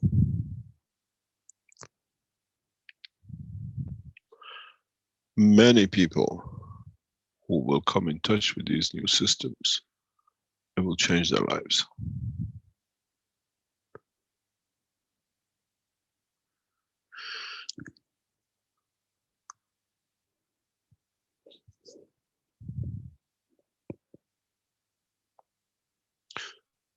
We done this not to waste time. We done this to change a lot of courses in so many ways. And we will show as I said, in most probably in the next conference, the systems that never need charging, the same as universe. And as we go along from one conference to another, you see the same unit, but with the extension to show other things which man might need or man might not need. Will start changing tomorrow. You will understand. Those people who see it understand, if they understand what is in front of them. We have replicated the creation of life on this planet.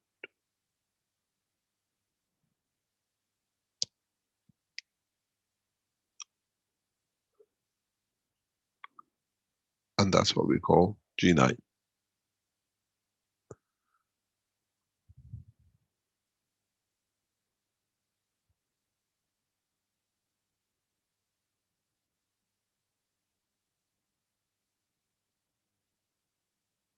Any other question? So perhaps we'll hear more about that in the next Knowledge Seekers workshop. No way. No way. It's a puzzle that people who come and sit and watch it, they will not understand it. But in so many ways, we have replicated the heartbeat of the universe. So we can create anything of the universe.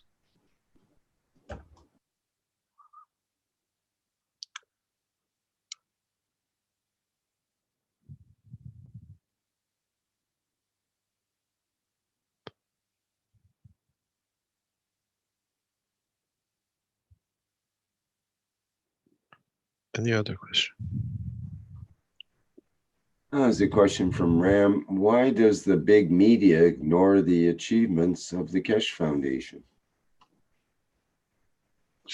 There's a ban on a box, and now we see problems, or not calling problems, but it's the same situation running down the road. But in time and in due course, there is no way to block. There is no way to stop, because as what somebody said, you have become the most powerful underground scientific organization in the world that nobody wants to speak about, but everybody does it. In one of the teachings this week, I was listening, I think it was one of the private teachings or whatever, that somebody was saying that out of nowhere he has found 200 knowledge seekers in his area. Where did they come from? In every area, there are people who are part of knowledge seekers. If they look for energy, they come and then they read and they practice. They don't go out and say, oh, I make ganses, but they make ganses in the house and they use it for the children, for burning the wood or feeding the plant. They get better results. And then if they see somebody else, oh, I know this, I know about this. And my knowledge would stay while the kingdoms will fall.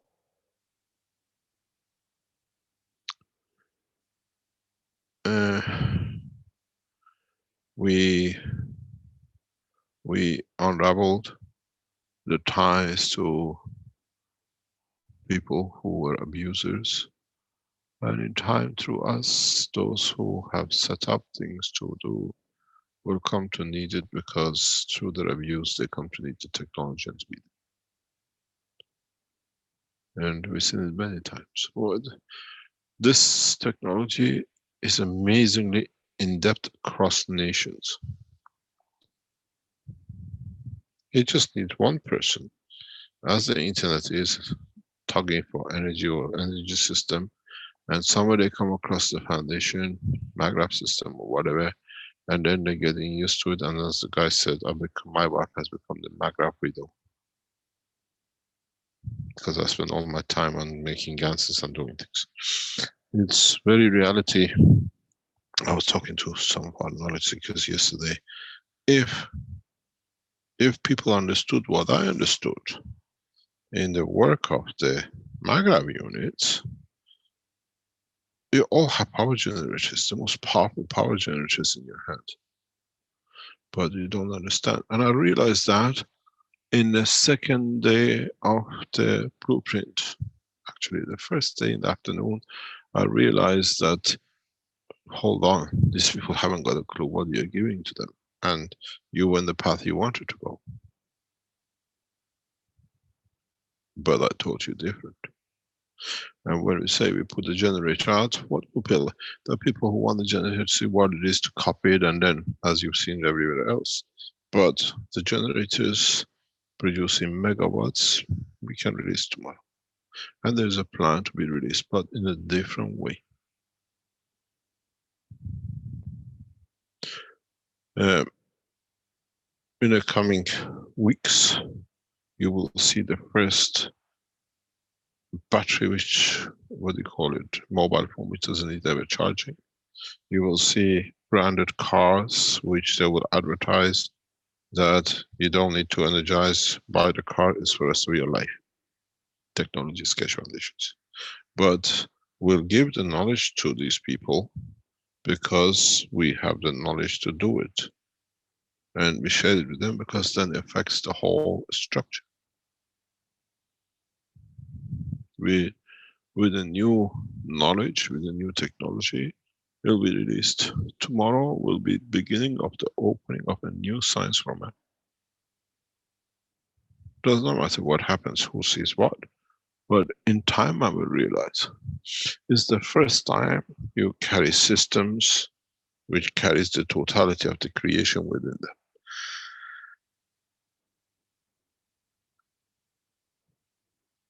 It's you who have to understand what you need from it.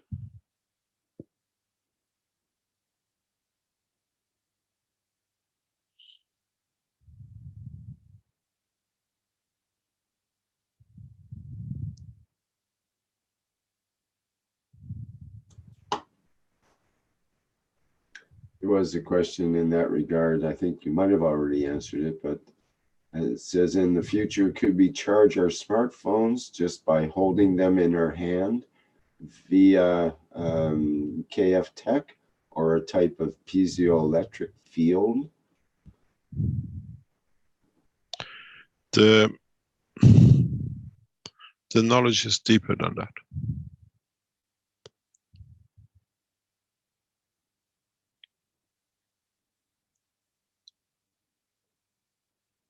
But so easy to understand.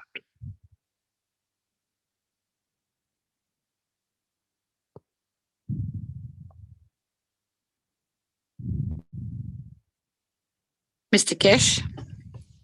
Yep. A question which came on our table in our classes was that somebody compared the layers of the petroleum fields as the kidneys of the planet. But what if something goes wrong with the kidneys in our physicality? What is the source of that kind of problem if they don't function properly anymore? I'm not talking only about or referring to dialysis when that is needed, but that they are actually getting infected or it creates discomfort in the body or pain. There are part of these things which is physical. You cannot connect everything to the soul. The part which is introduced. Yes, I understand, but we're trying to find what is the emotional connection with the kidney, if it is related to that. If there is no physical problem that they are disformed or they had problems from birth, but that is something that has started occurring in an older age, and it is related mainly through the emotional condition. How would you be able to open that door for us? Because it has been put on the table quite a few times and people have not had the joy or the possibility to go to your medical teachings. But they want to understand the emotional relation to kidneys.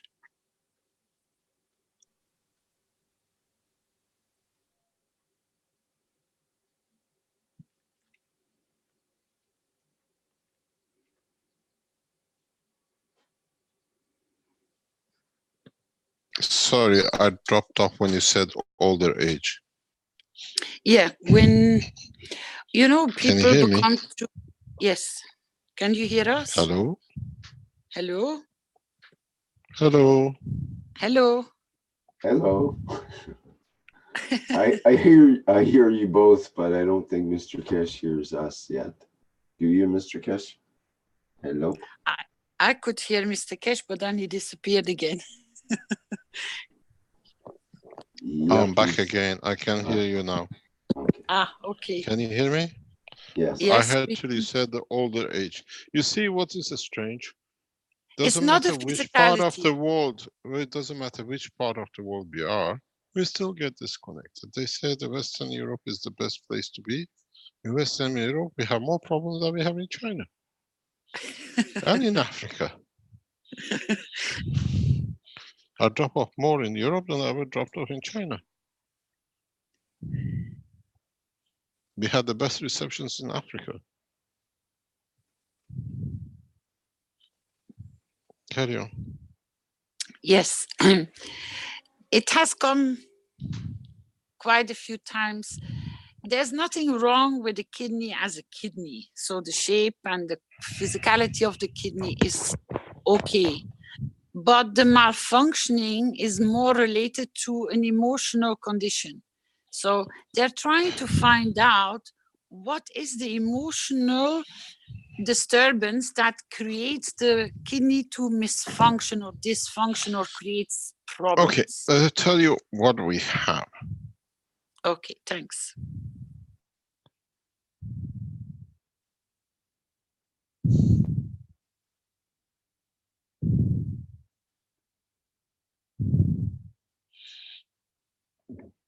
We see in the people with this new technology that when we elevate the soul fast, the physicality doesn't want to work with it. And it shows itself in all sorts of problems. We see this with the new systems, and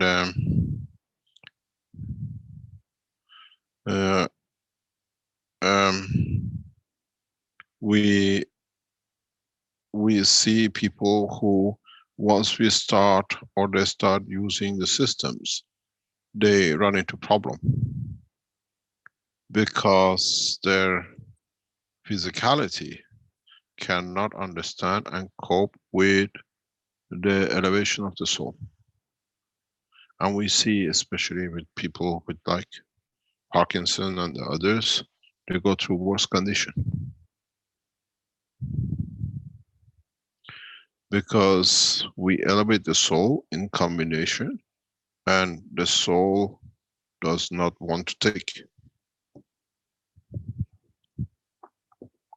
or the physicality cannot match.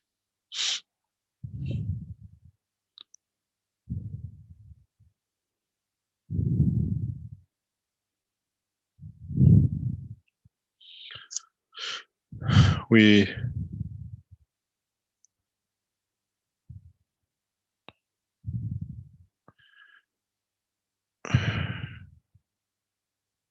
need to understand the totality of the work. And in some systems, when we elevate the soul, the physicality runs into problem.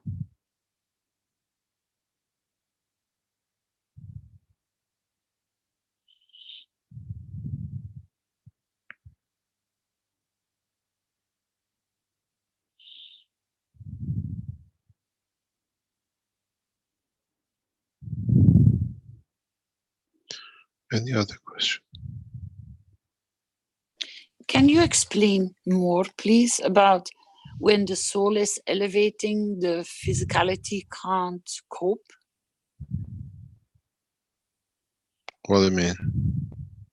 Yeah, what you just explained in the relationship, because, you know, when people have kidney problems and they don't understand the full explanation about the soul level, you are saying that the soul is elevating, but the physicality cannot follow or cannot progress. That is where the link sits of the problem. What do you mean? If I understood correctly. What do you mean?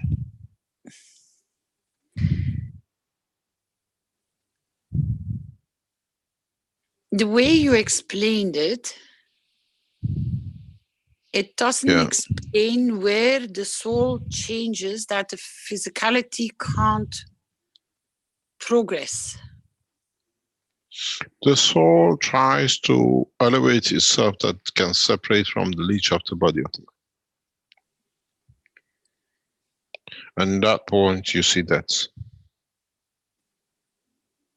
Because the present knowledge looks at the physical existence. The totality of knowledge looks at the elevation of the soul of the man. The soul wants to be at such a high level that sees the structure of the field as a way of the separation of the physicality. If in the future we put a structure to measure the soul which leaves the body of the man, and then somebody uses technology that elevates the soul to a higher level where the soul is happy and reaches its eventuality, and then you see you have a separation of the two, of the physical life and the soul. So what is the purpose of life? To elevate the soul to the levels of maturity in a proper way, or keep a physicality here to suffer that the soul can be engaged. And then you say, do we have to execute everybody that we free the souls? No. But in the process of the completion, is death the conclusion, the end? Or do we free the soul of the man?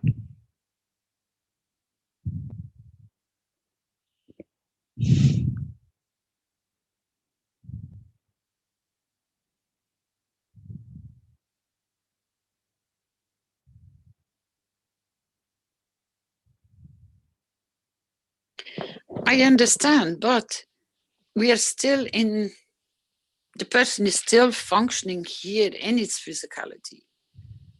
So what you're trying to, or what I understood, is that the body can't cope with the progressing of the soul. Yeah. Progressing. Yeah. But how can we establish a balance between that? That's the It's answer. it's in the writing of, if you read one of the messengers, huh? In Is the that writing of, it's the writing of one of the messengers of God, which says, you know, if I tell you the beauty of how the other side is, you all commit suicide. If I tell you how I can elevate your souls to the level of the best he has, you don't want to have the physical life attached. And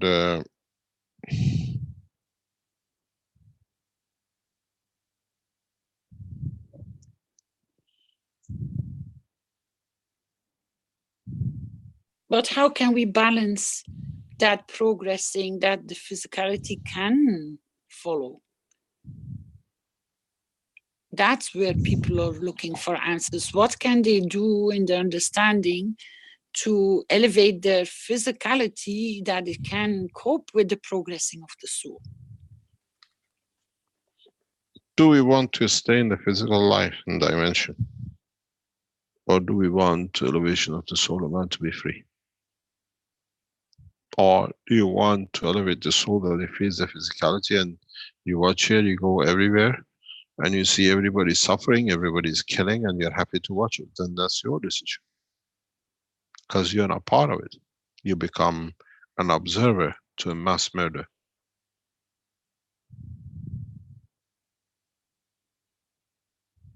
If What I do you could mean? get the video of the pigs in Vietnam, and we watch it, it is horrendous. Do you want to be part of that structure? They dig a hole 50 meter by 100 meter by 6 meter deep, and they just walk in tens of thousands of pigs into it. And while they're piling on top of each other, we say there was a, what do you call it, mass run in a stadium, and so many people got killed stumbling on top of each other and killing each other. They put thousands of animals that way on top of each other, literally suffocating the ones below. And then when it gets to 6 meter above the ground, they fill it up with soil. Do you want to be witness to this? Then when you see you can get life from it, and would we create, I want to show you something. It's horrendous if people understand why I say, I try to share a screen. This is past few days, it's not something before. I want to put you in that position, and you see you're not ashamed to be a man. Let me get hold of it. You have to see it. We are so remote from it that, wait, I have to go somewhere. This is the reality of life today, everywhere. Be it from the cattle, be it from pig, be it from chicken, and be it from everything else. Have a look at this picture. Do you see this? This is today farming. Yes, we can see them. This is engaging the physicality that we decide when this animal is going to be slaughtered. We decide how many kids this animal can have. It's in there for life. And the worst thing is, this is the mother pig. You've been to Holland, you've been to Italy, animals are encaged. And then we eat it. Is the soul, is that meat? Is that life? Is this life? Are we proud to be humans? Is this why we were born? processes.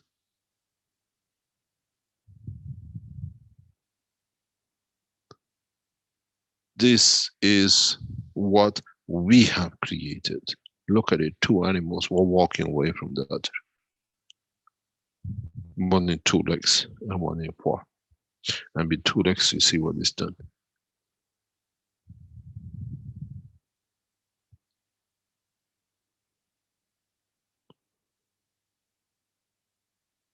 Why? Do we need to produce so many souls and encage them and entrap them? If we could absorb and observe the situation around us, if we could understand what we do, what is done in our name,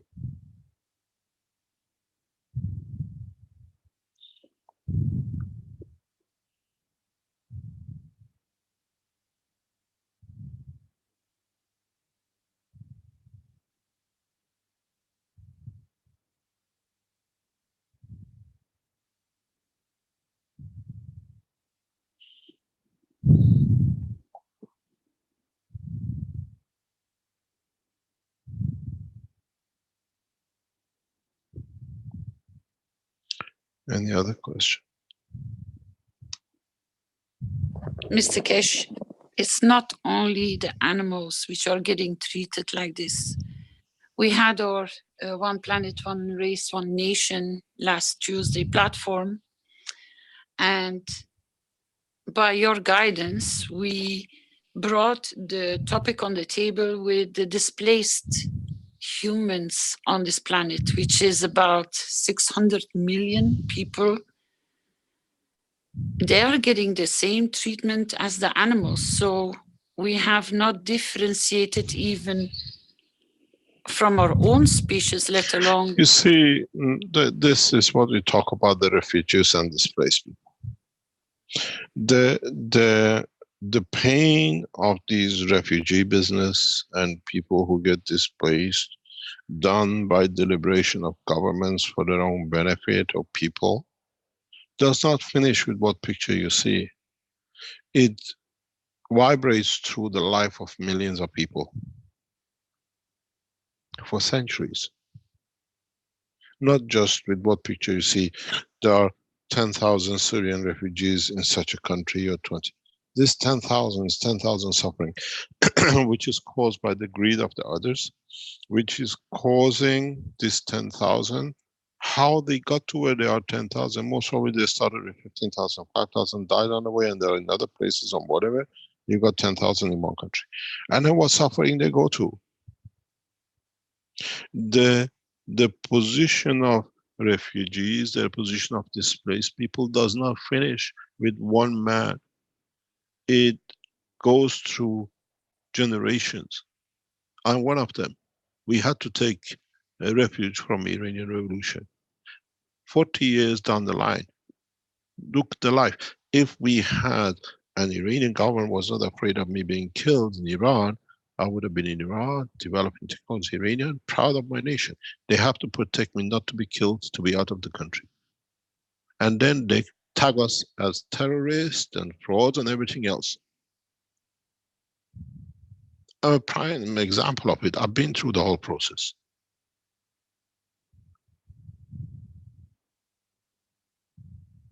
What is the children we create, the lifestyle we live? We have to go from country to country because of one king who's now, your country doesn't stand behind you. I do what I like. If the Iranian government would have stood firm, coming, doesn't matter what they do, we protect you, Belgians wouldn't open their mouth, they would have taken shot in their ass. Their life is so simple. The refugee, the displaced people created by the greed of the others will pay back to the nations which they created.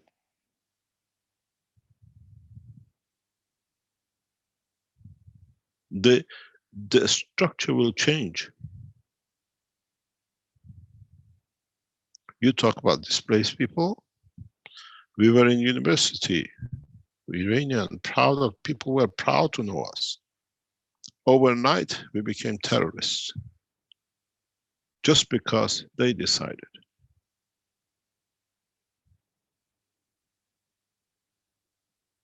We cannot go anywhere, you carry uranium. Now it's the biggest, they don't even give you a bank account. Just because you're from, just because the one nation says to the others, or we decided you're too advanced in technology. Since when a nation for technological development has become a criminal nation? This is the case of Iran in the international arena. They become too independently knowledgeable in technology. That's what Iran is. And then we have a gentleman tells us, how come that we are not known by Keshe Foundation? We are not known anywhere. Because the technology we deliver is so revolutionary. It has to be, people, they are using it. It's used in homes. We have become an underground scientific group, which the kings wish they could have when there is nothing else left for them.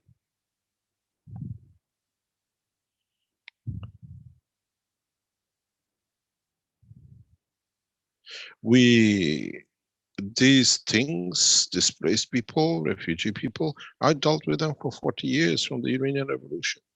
I managed to find a way because we were wealthy enough to stand, and then I saw a lot of Iranians suffering, having no food to eat, being everything else done to them. I had to know, I had to be there to help. You people have no clue what it means to be in this position. Now what about the people who create it?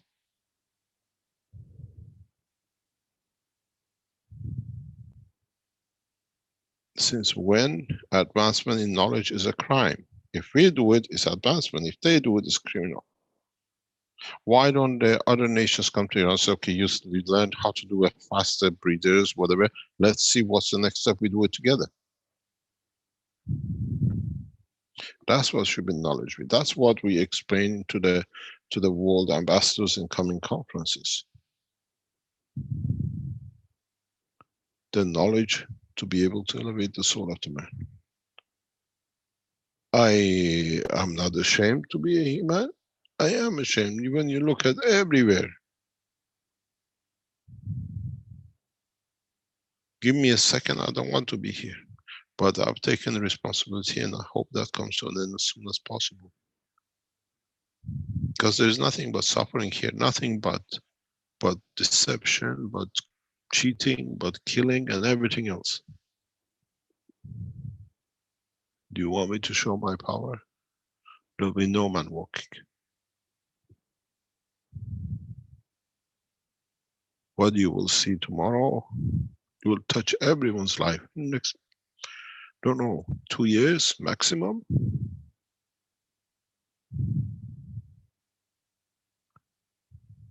We are releasing the knowledge which is beyond man's imagination. Now, every Iranian scientist become the biggest, worst terrorist now. Because now we make no need for oil, we make no need for food, everything else. And if it was American, who would have taken 20 Nobel Prizes. But it doesn't matter. My knowledge, my technology, what I've shared will last the life of this planet and beyond for those who take it into space. My name will never be forgotten. Because carries my soul. You come up with any excuses you want.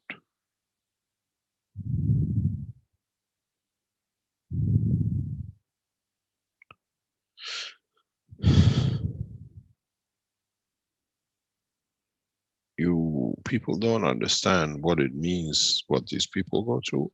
And through this technology, what are we developing? We elevate their souls. We feed them in their souls that they don't even know. The man will feel, we wish refugees and displaced people what they receive. When you see, if you understand those who see the systems coming up, you will see the soul of the man, if you understand it.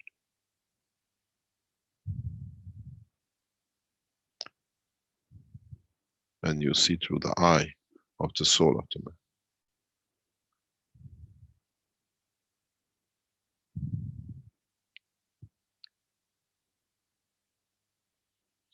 Your soul in your body is not attached to anything. It's a free rotating structure, but at given speed of rotation and vibration. And in these technologies, you see, that's what we have created. No attachment, but dimensional field motion of the life.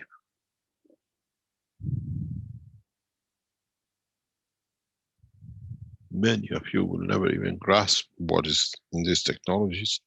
Maybe years down the line. I can create the soul of a stone within a man.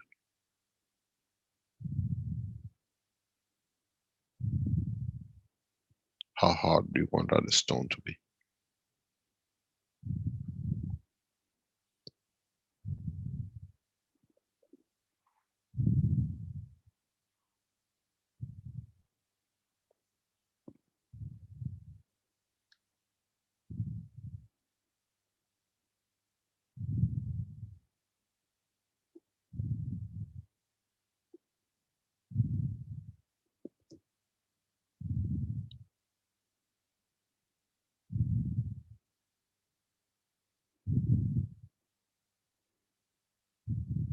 Any other question? Dan had asked in the Q&A, who suffers from an emotion? The soul of the man who is detached and looks on as an observer, or the soul of physicality? Emotion is the interaction of the fields of both.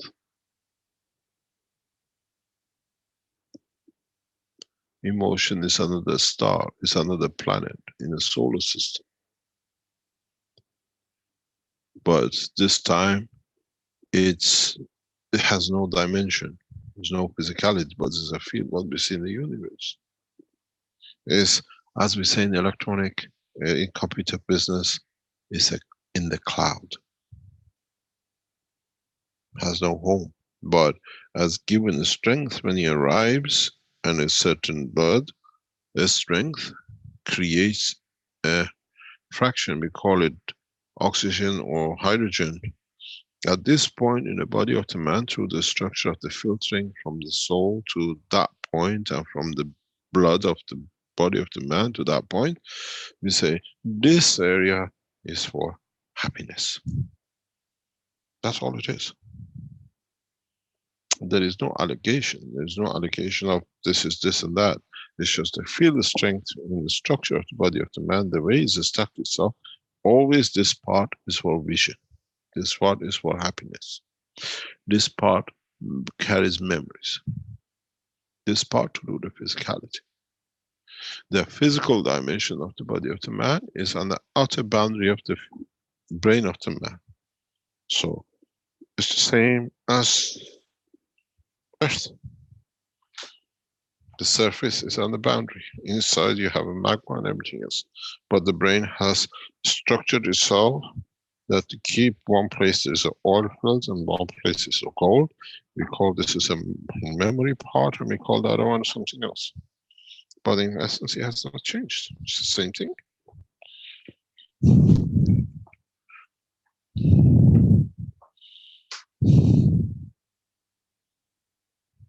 Yes. Fantastic news. Thank you very much for posting that news. Mr. Keshe, can I just ask you a question, please? Just to make sure. Yes.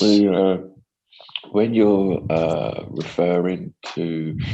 Can I just give a message? Can I give a message, please? Of course. To those who are working in the background with the conferences, request the Americans to attend.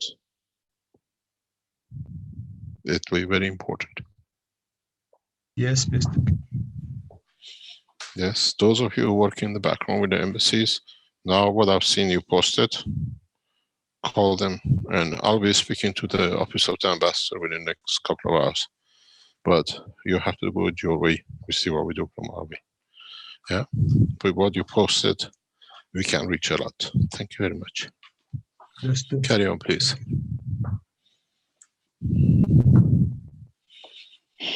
Thank you. What you just said then, you referring to the interaction, and you were calling it an emotion, but some words before that you referred to it as a star. So from my comprehension of the teachings, you've referred to two main souls, the soul of the man and the soul of physicality, but there has to be a third one, and you just referred to it as a star. So they're all the stars. Each soul is a star. Even you see, you have to understand how we feel. You know, when I explained to you how it works. When you have a son, and that son betrays you, it doesn't matter which way you feel betrayed. And you're correct in feeling. It's not just imagination, because it's what is there. It comes to a point that the feeling of the emotion carries to your inner structure, that with a man, you feel that pain in your prostate. Women feel that pain in their womb or their breast.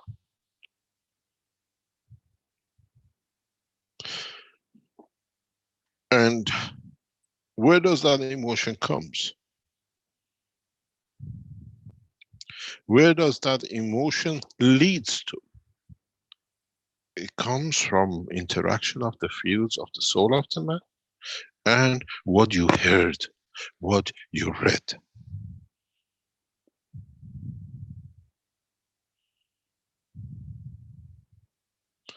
He writes to you, "You're not my father." How do you feel?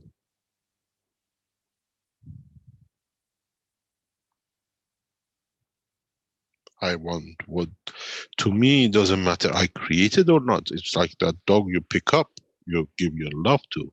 You go through your pain for days.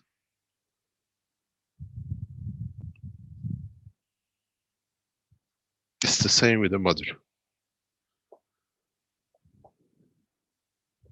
It's the same when I explain to a lot of men who have no clue about women's structure and they think they're macho.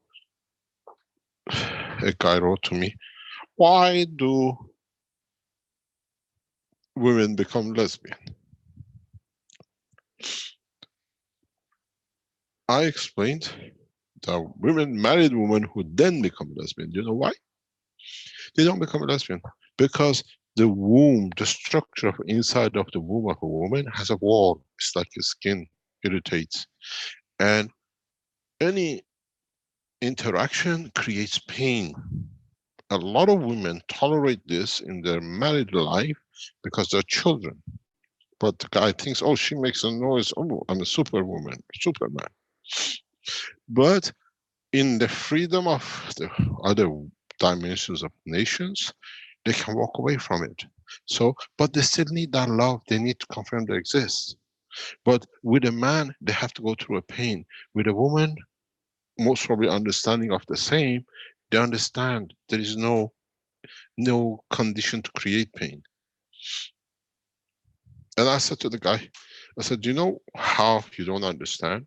It's like me kicking your, excuse my French, in your testicles and then say walk. Can you? No. It's the same with a woman.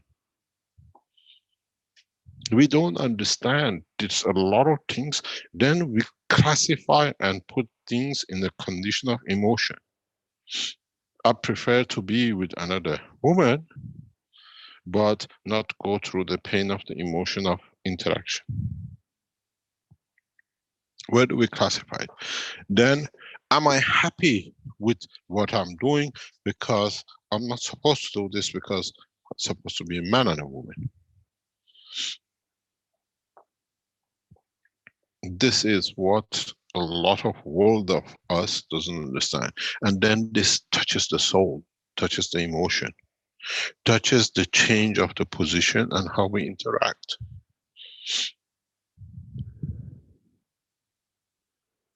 It is consistent with ignorance of man about the knowledge of the creation of his own.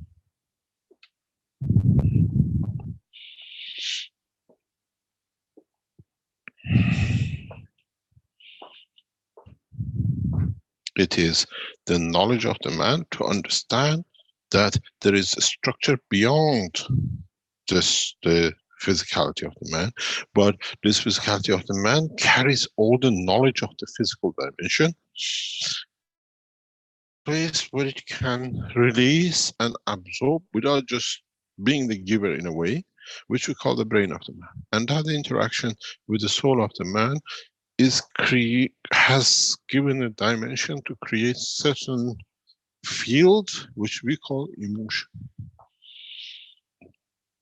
So, do you have an earth shining daytime if there wasn't a sun? So the physicality of the man, the blood of the man, when is a sun. And with the fields which radiates when it passes through the filter of the brain of the man, with what comes from the sun, which is the soul of the man, leaves residuals that what we call emotion. Have you ever thought how come your cell at a given point suddenly changes and the time comes? There is a bank in the brain and there is a cell has a soul. In the information, it comes through the blood to feed it. It says, it's time for me to go, I don't have enough energy. You send a message to brain, send the replacement. In the factory in the brain, that cell has a specific code for its strength. It's sent down, it's replaced. So our blood carries every information, even replacement of us.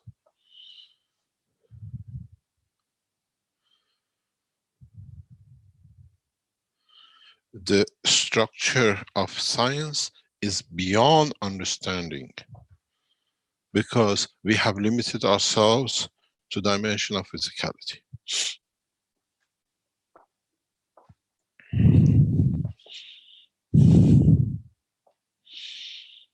It's us who have to understand what we haven't understood. And it's for man to understand that physicality is the creation of the interaction of the fields. It's the fields which the blood carries, which interacts with the fields which is the creator of it itself. The dimension becomes emotion and part of it the information of the change. Have you ever understood when you burn yourself, how does the skin comes back to be replenished? When you part of the muscle gets cut off, the tip of your finger, a few weeks later is back on. Nothing happened. You remember there was a piece of, how many times you came to make something with a knife and you chopped your finger off?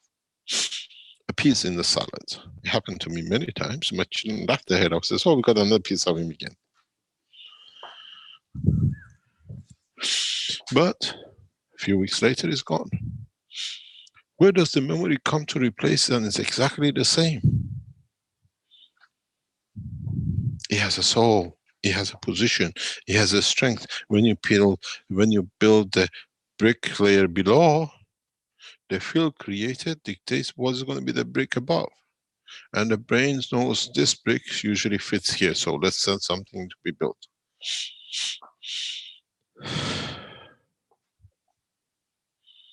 We haven't understood. Now we understand. In the new systems, which we start showing, we revolutionize the world of science. I'll build you a leg in very short time. You put the amputated person in, you understand the technology, you can connect directly to the soul. I create a dimension that the leg will be created in no time. I brought with me in these conferences to change the humanity from the structure, from its absolute base.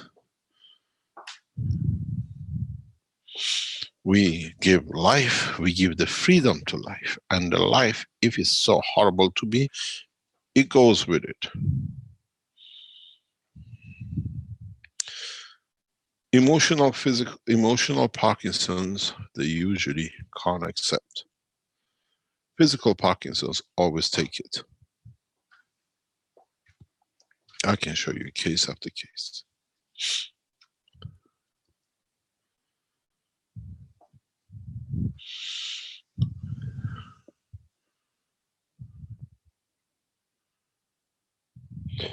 So would the soul of blood, that's the soul of consciousness?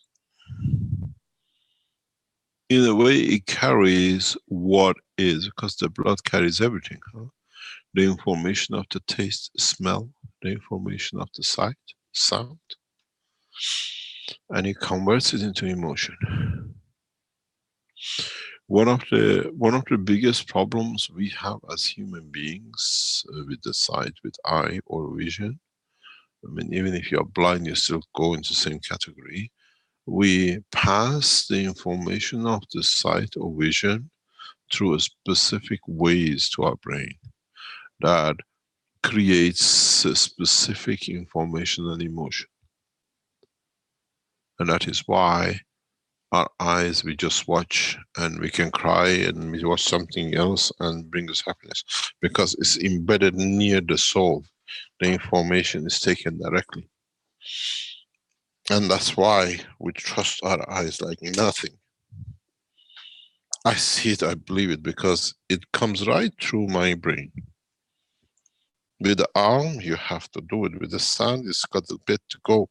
With the tongue, you have to convert it. The vision goes directly through above the soul.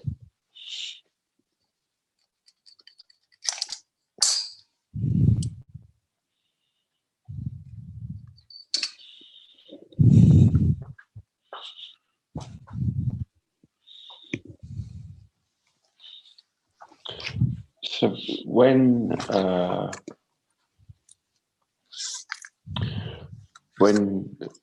an entity, let's just use the terminology human, when an entity elevates, when a human elevates the soul of the man to the point where the filters of the soul of the man has been diluted to a level which is acceptable for the universal community, and the soul of the man, however you want to call it, the flight system of the soul of the man, there's more than one soul in that spaceship, the primitive spaceship of the soul of the man. The other soul, that's the soul of blood, yeah, the soul of consciousness.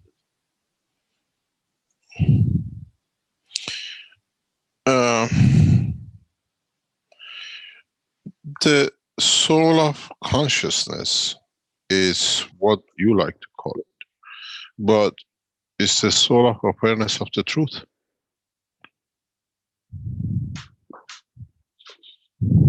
Could you say that again, please? It's the awareness of the truth, what is there, what we are engaged and entrapped with.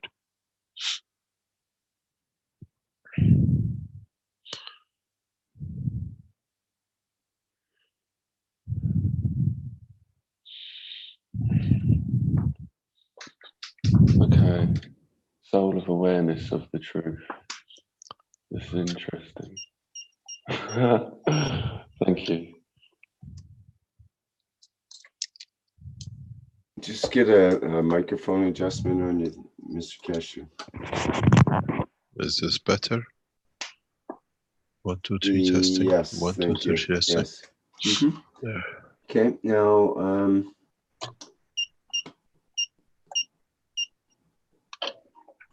okay.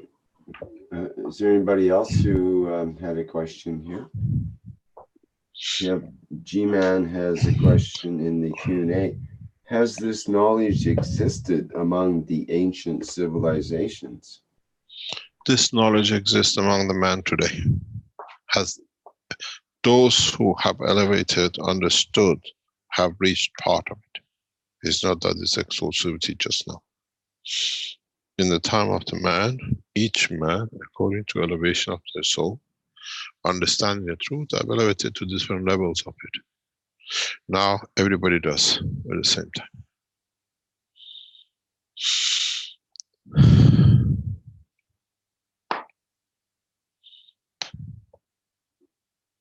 We are not short of people understanding.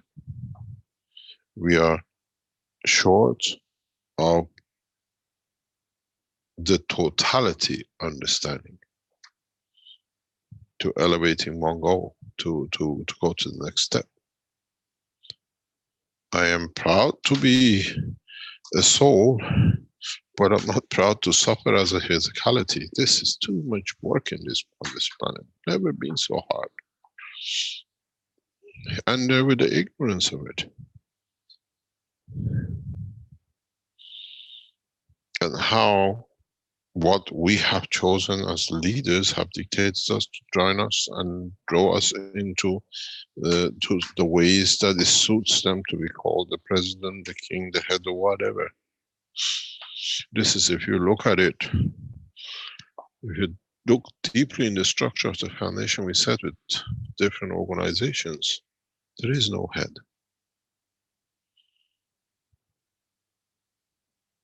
It's all on the condition of equality and balance and totality. Doesn't mean that all going to agree on one thing. No way.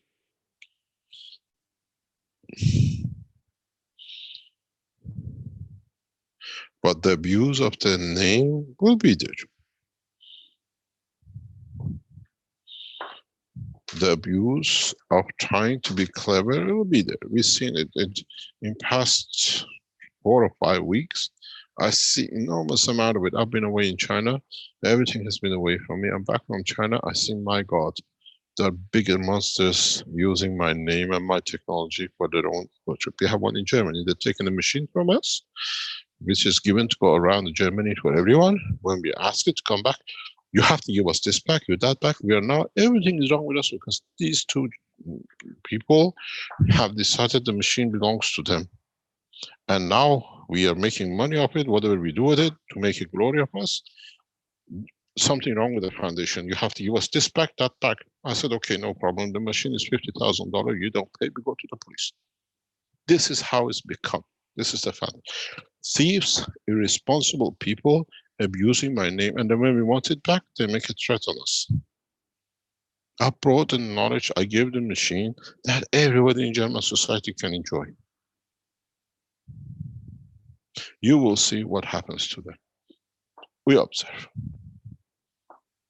They brought shame to be a part of German Keshe Foundation, and they think they are doing very well. We say in Farsi, we got a book called Shahnameh, which is the story of the king.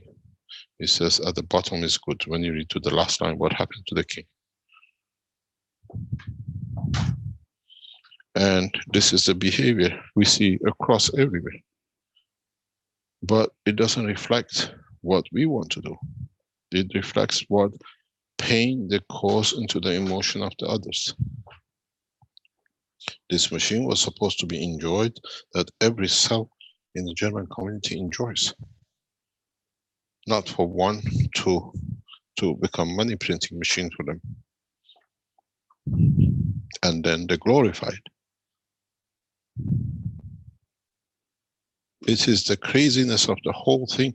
We're given everything. Now that we stop the abuse, we become criminals. You will see how I punish. I have to punish because this punishment has to come through the soul. We take, we don't give, it's ours, it's your problem. No problem. I'm not attached to it, but I teach the soul a lesson.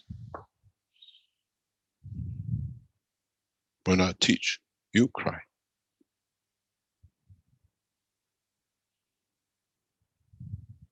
Because already given.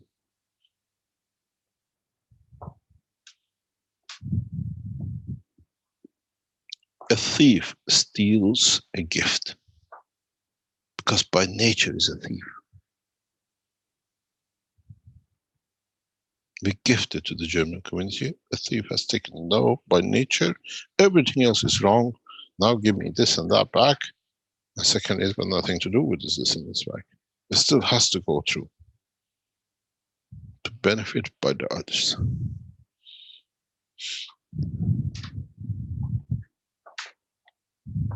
This is not to be proud of, this is to be ashamed of.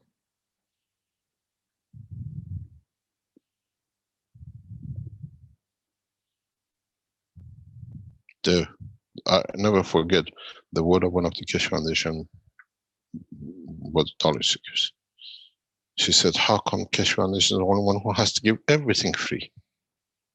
I said, we gave them the soul, so it's their problem.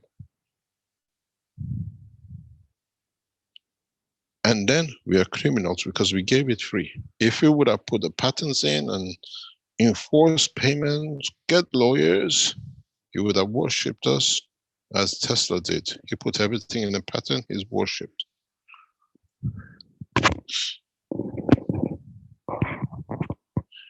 As I always say, there's a difference between a wife and a mistress. And a man respect the mistress, love the mistress more. Do you know why? Women is a rite of passage. Mistress, you pay for it. You have value for it. And this is what has happened with the knowledge of technology. I gave it free, now we are criminals everywhere, even with the kings who couldn't steal it. But you have to understand, I am from a different dimension. I spread the seed for the bird to eat. I know when to catch and when to free. You're captivated by the seed. I'm the watcher of the bird.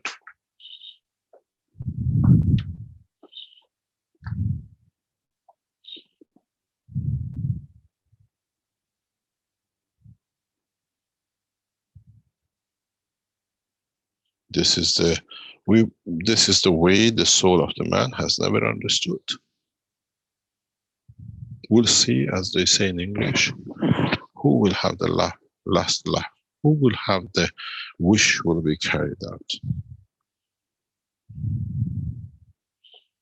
My wish is free to give.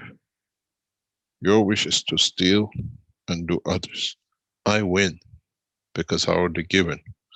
You lose because you put so much energy to steal it. So I'm already in positive anyway.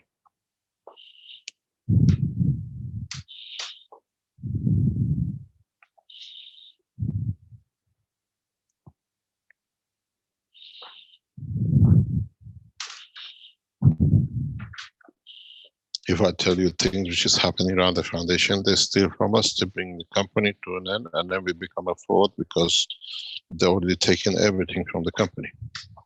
But there's other way to work. There are other ways. We let things go, but we have means of doing things. We are very powerful because we work through the soul. You're so feeble, you just steal from physicality. And then with it comes emotion. And then that settles where others in your line have to pay for what you've done.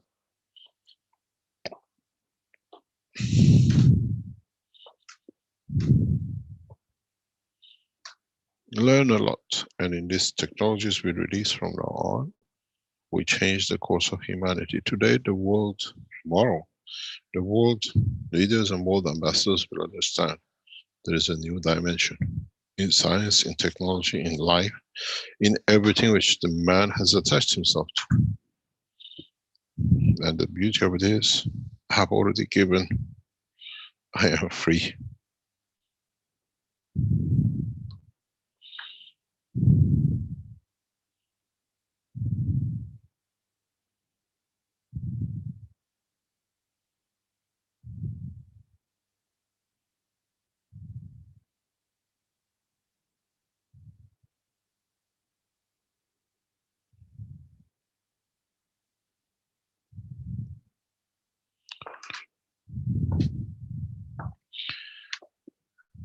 Any other question?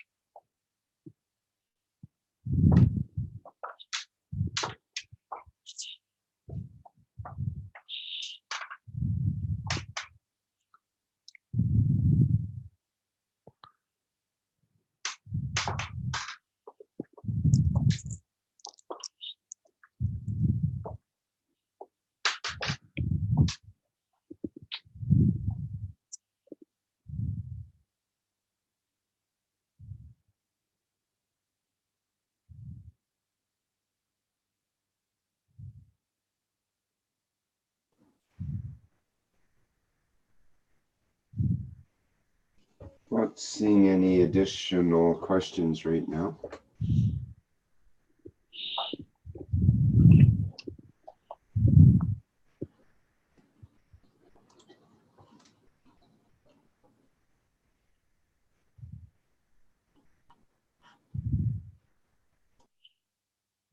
One last question, Mr. Keshe.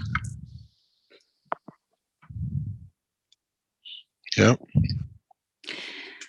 You remember I asked you about the son and the father with his fortune. I also added, there was a second question with it, which you did not answer.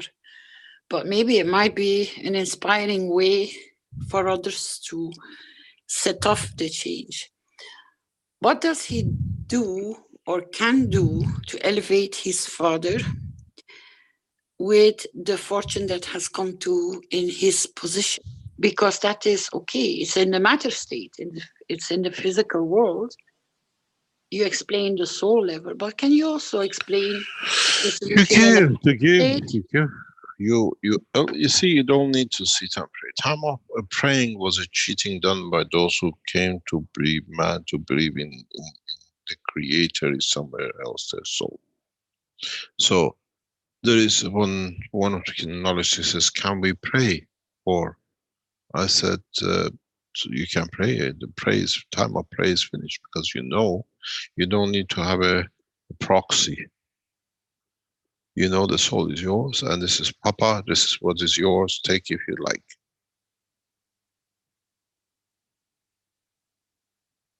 You're done wrong. You, whatever you did, I see, is yours.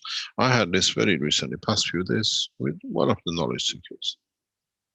How pain of a lifetime was settled. These machines, these systems we develop will create that condition, because it's the presence of being, it's the presence of life. A lot of people might not see or feel it, but those who fits to them, match to them, they will see the effect, the condition, and the emotion and change.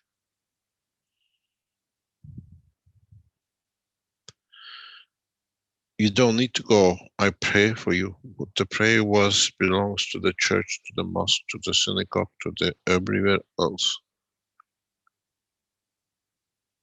Why don't you, now you know the position, who you are as a soul, a strength of your own. Why don't you work direct?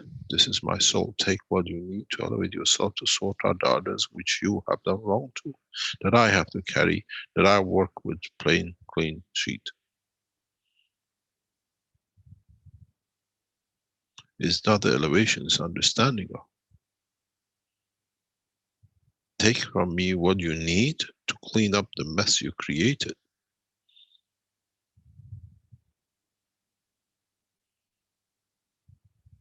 It's no use going and finding who your father done wrong with them and give them some money. You sort out with the soul of the father that he settles everything with them, they come to what they like.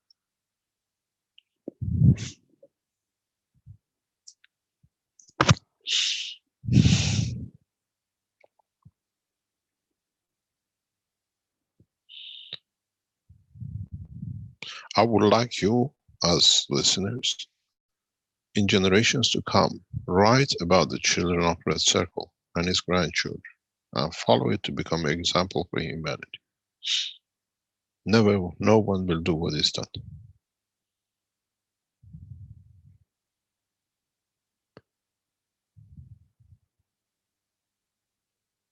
The suffering, the pain, and whatever they go to, come close to them to know them and write about their lives.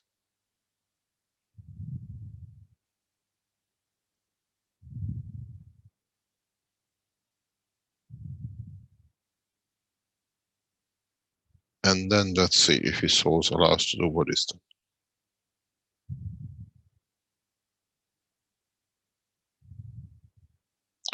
Follow this family for generations and write about their suffering. Because the father has put things wrong, somewhere he has to put it right.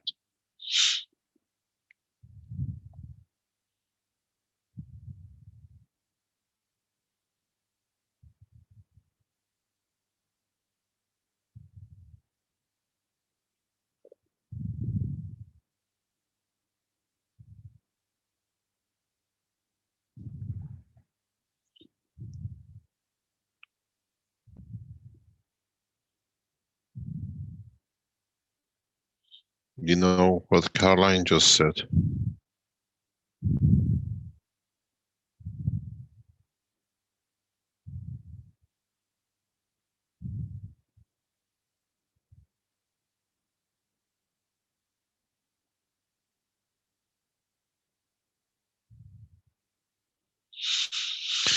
When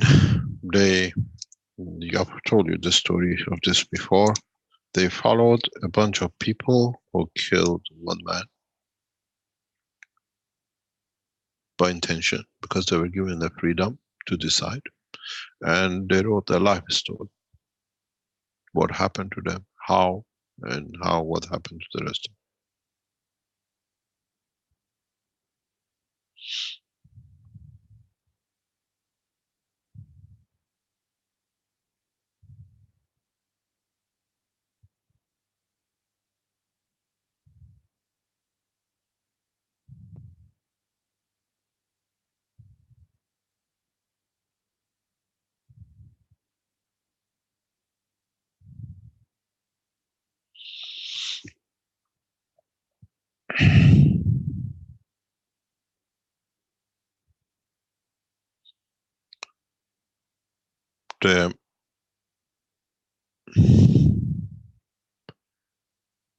The understanding and the pain that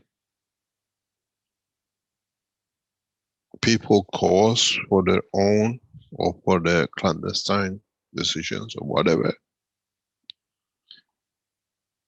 has to be returned back to.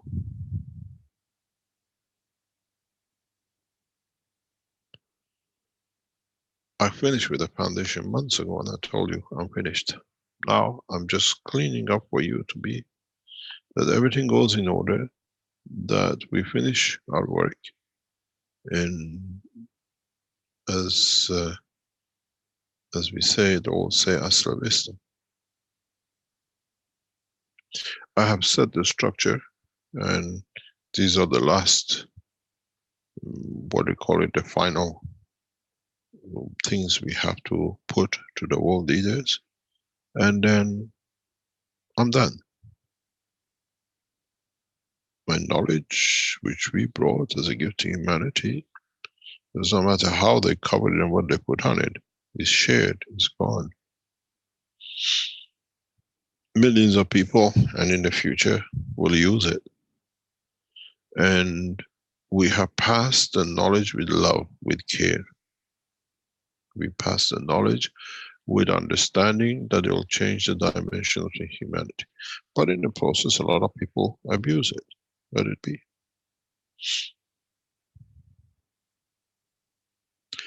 The, what you call, in the coming weeks, when we release the condition of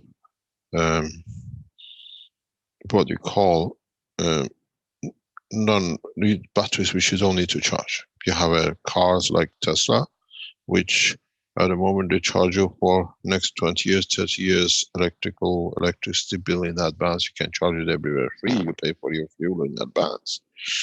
Now you carry 6,000 cells in each car at the bottom of it. If you know, there's 6,000 batteries or more around that figure at the bottom of each Tesla car, which is your batteries continuously charge. Now with the new technology, you need a few hundred, not few thousand, and then you can go from the day the car comes out of the factory till the day you scrap it in the gap. Never needs to be charged, maybe some maintenance here and there. Then it comes to a point what happens to the oil producing countries and all the killing they are doing for oil.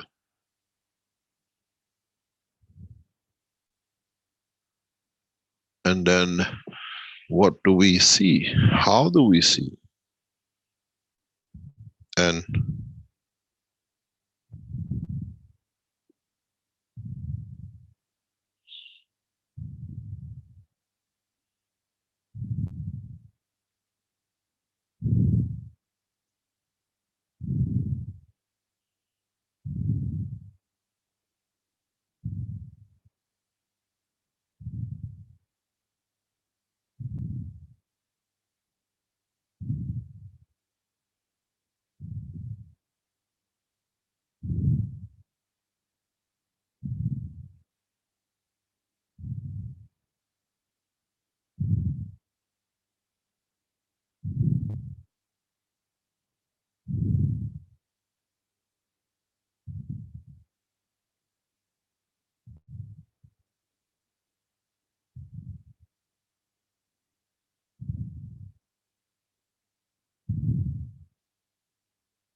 any other question?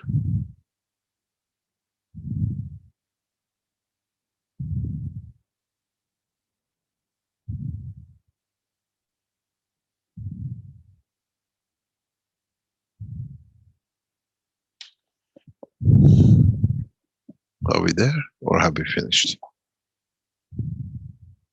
Still hear you. Yes, There's Mr. Pia. Yes. Hello, it's Pia here. I just first of all want to say thank you to you and for all what you're doing. And I just feel for coming with my little input, and that's just, when you show that picture with all the pigs, I just think that many people are rising up now, and I think we will change that situation very soon. That's my feeling. And we will find way to do it. We will, and we can do it. We can change it. See how quick the mobile phones are running around. We can change the situations. And things are moving so fast right now on the planet. Things are moving so fast, and our planet's decisions are moving fast. So I believe we can change that.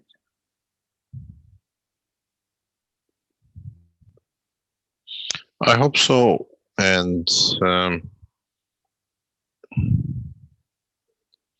what we see is reality of the truth and what we come to understand with it. Yeah. And what we come to understand to be with it.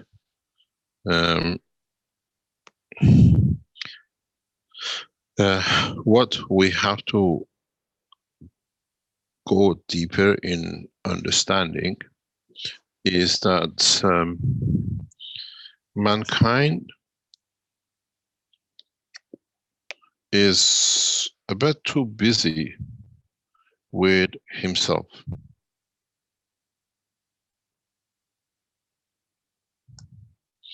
And when he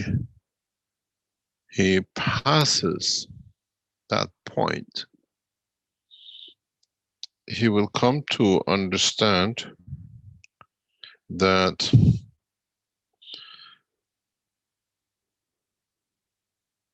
there is a lot more to do.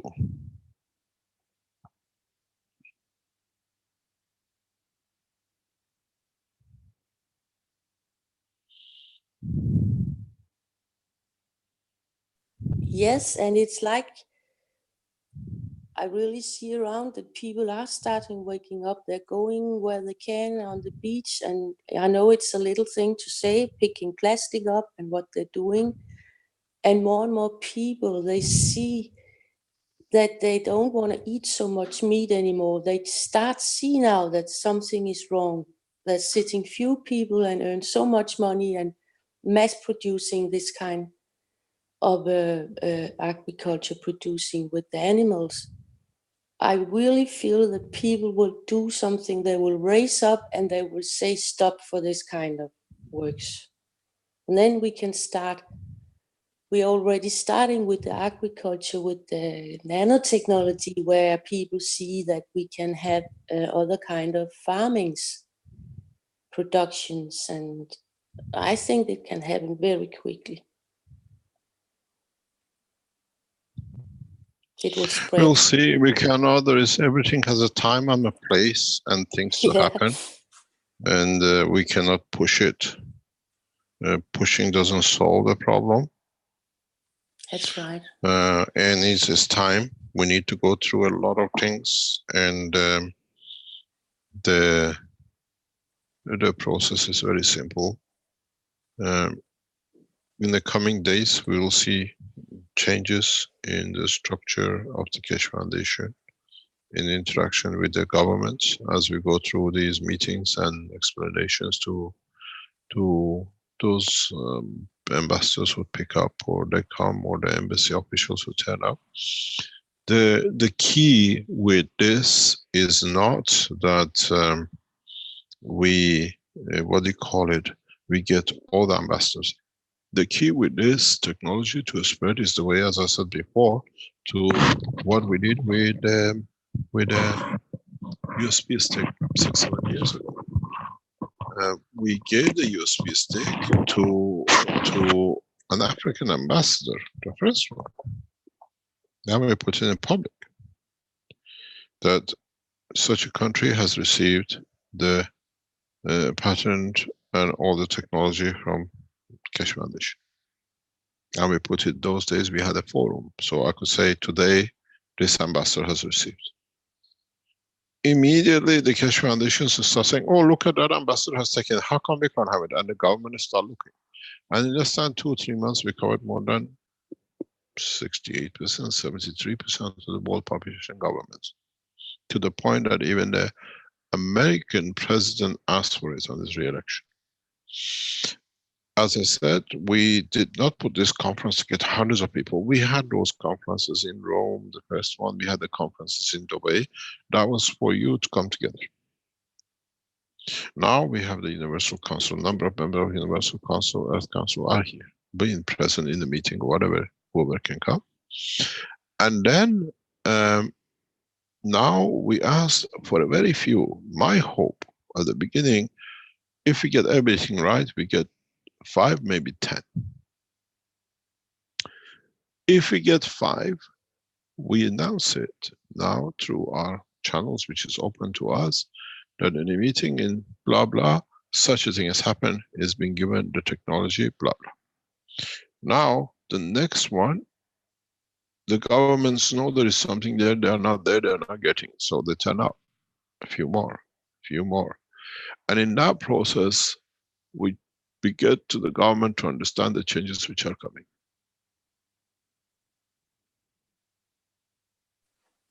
Yes. What we plan to do is not the time those days you go and get everybody, it doesn't work.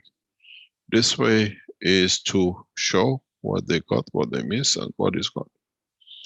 And as I said, the people understand.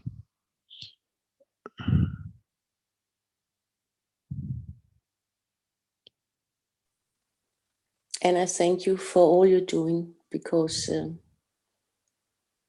this is just so important. No, we're all there. I have no attachments.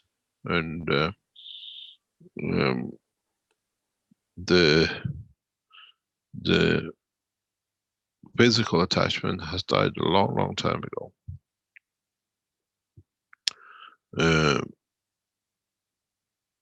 It's when it's needed, when the time is right for it, it will happen. And if it's something to go wrong from it to learn, it will happen. And if it is to be, it will go the same way. And the change will come in a way when the humanity is ready for it. And the more learners, we cannot teach about the soul to the ants and to the cats, but it's the responsibility of the man to raise the soul of this planet in totality, which you will learn in a time to come how to do it. And it has to be fed. This soul is a huge body. It gives as much as it takes. And you have as a responsibility, man, to elevate the soul of the planet and keep it elevated. That through that, it gives the feels that it satisfies the physical hunger of the man in the dimension of his soul and the animals.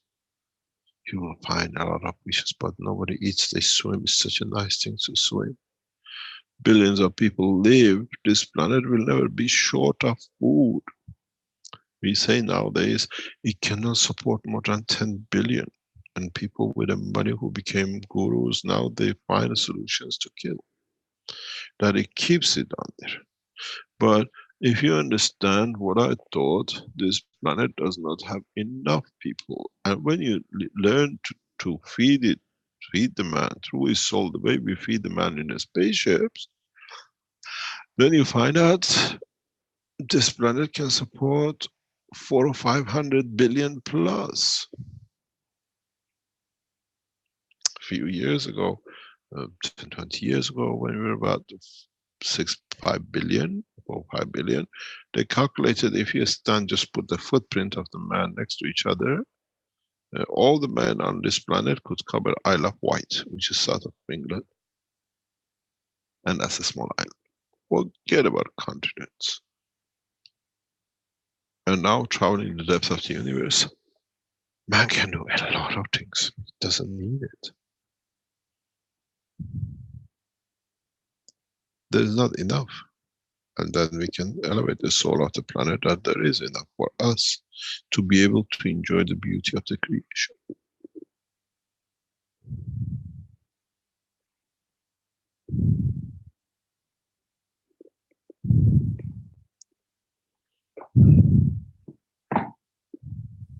Yes, I wonder which kind of movement will happen when we see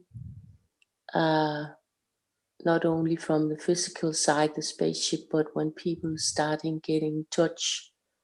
So they will start seeing it from the inside. And we are very close to that point.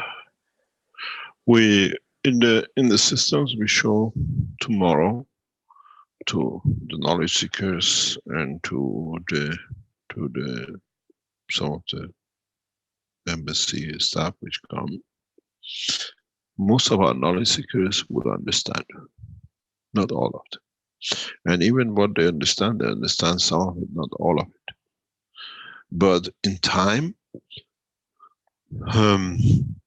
as they come here, those who attend, they'll find out they go out with a different emotion and different soul, because I brought with me to elevate the soul of mankind in different way with small numbers, that they become candles across this planet. And they're coming from all over the world. In the future, as I said, follow those who attend these conferences, and you see what fire of soul they'll create amongst the men. They might leave this place as nothing happened, but the souls we carry, the knowledge will enlighten the souls of the others.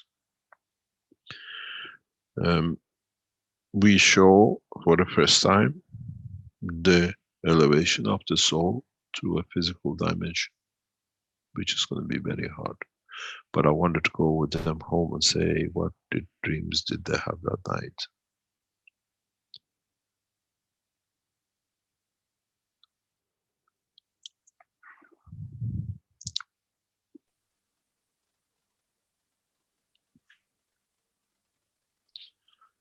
Any other question?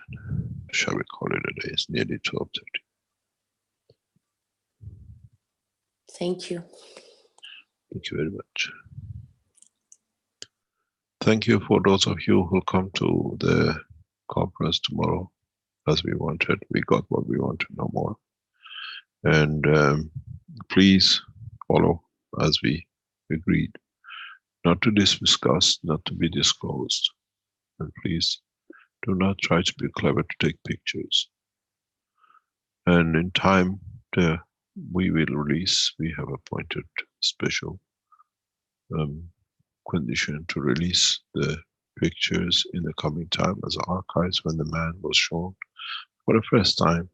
Very simple systems which will change the course of humanity in coming years.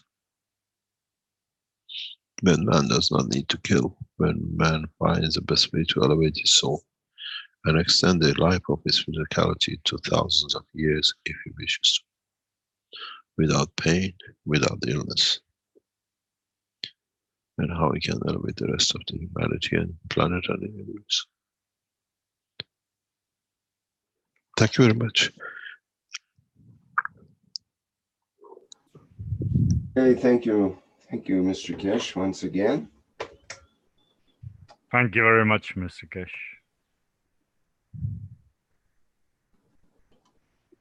Okay, I don't think we have any other announcements to make before we wrap up here. Is that true?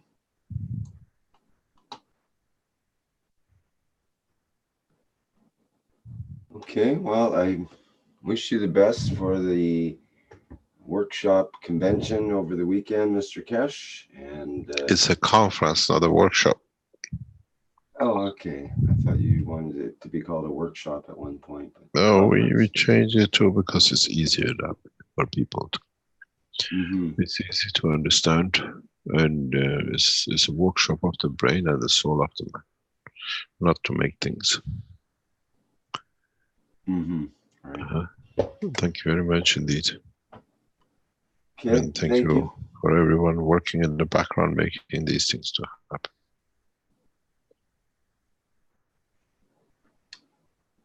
Yes, indeed. Okay, thanks everyone for attending this 295th Knowledge Seekers Workshop for Thursday, September 26, 2019. And thank you, Flint and others that are helping in the background for broadcasting. And thanks to all the knowledge seekers around the world who are contributing to this knowledge. Okay, we'll see you next week at the same time and place.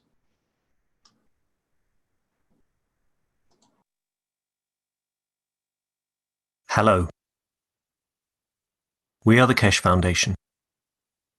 Our mission is to bring peace on Earth and join humanity with the universal community. We wish and work to bring man as equal to all beings in the universe. By teaching plasma science and technology equally to everyone, no one is left out and no one is abused due to lack of knowledge. By donating to us, you can help achieve this goal. KesheFoundation.org/donate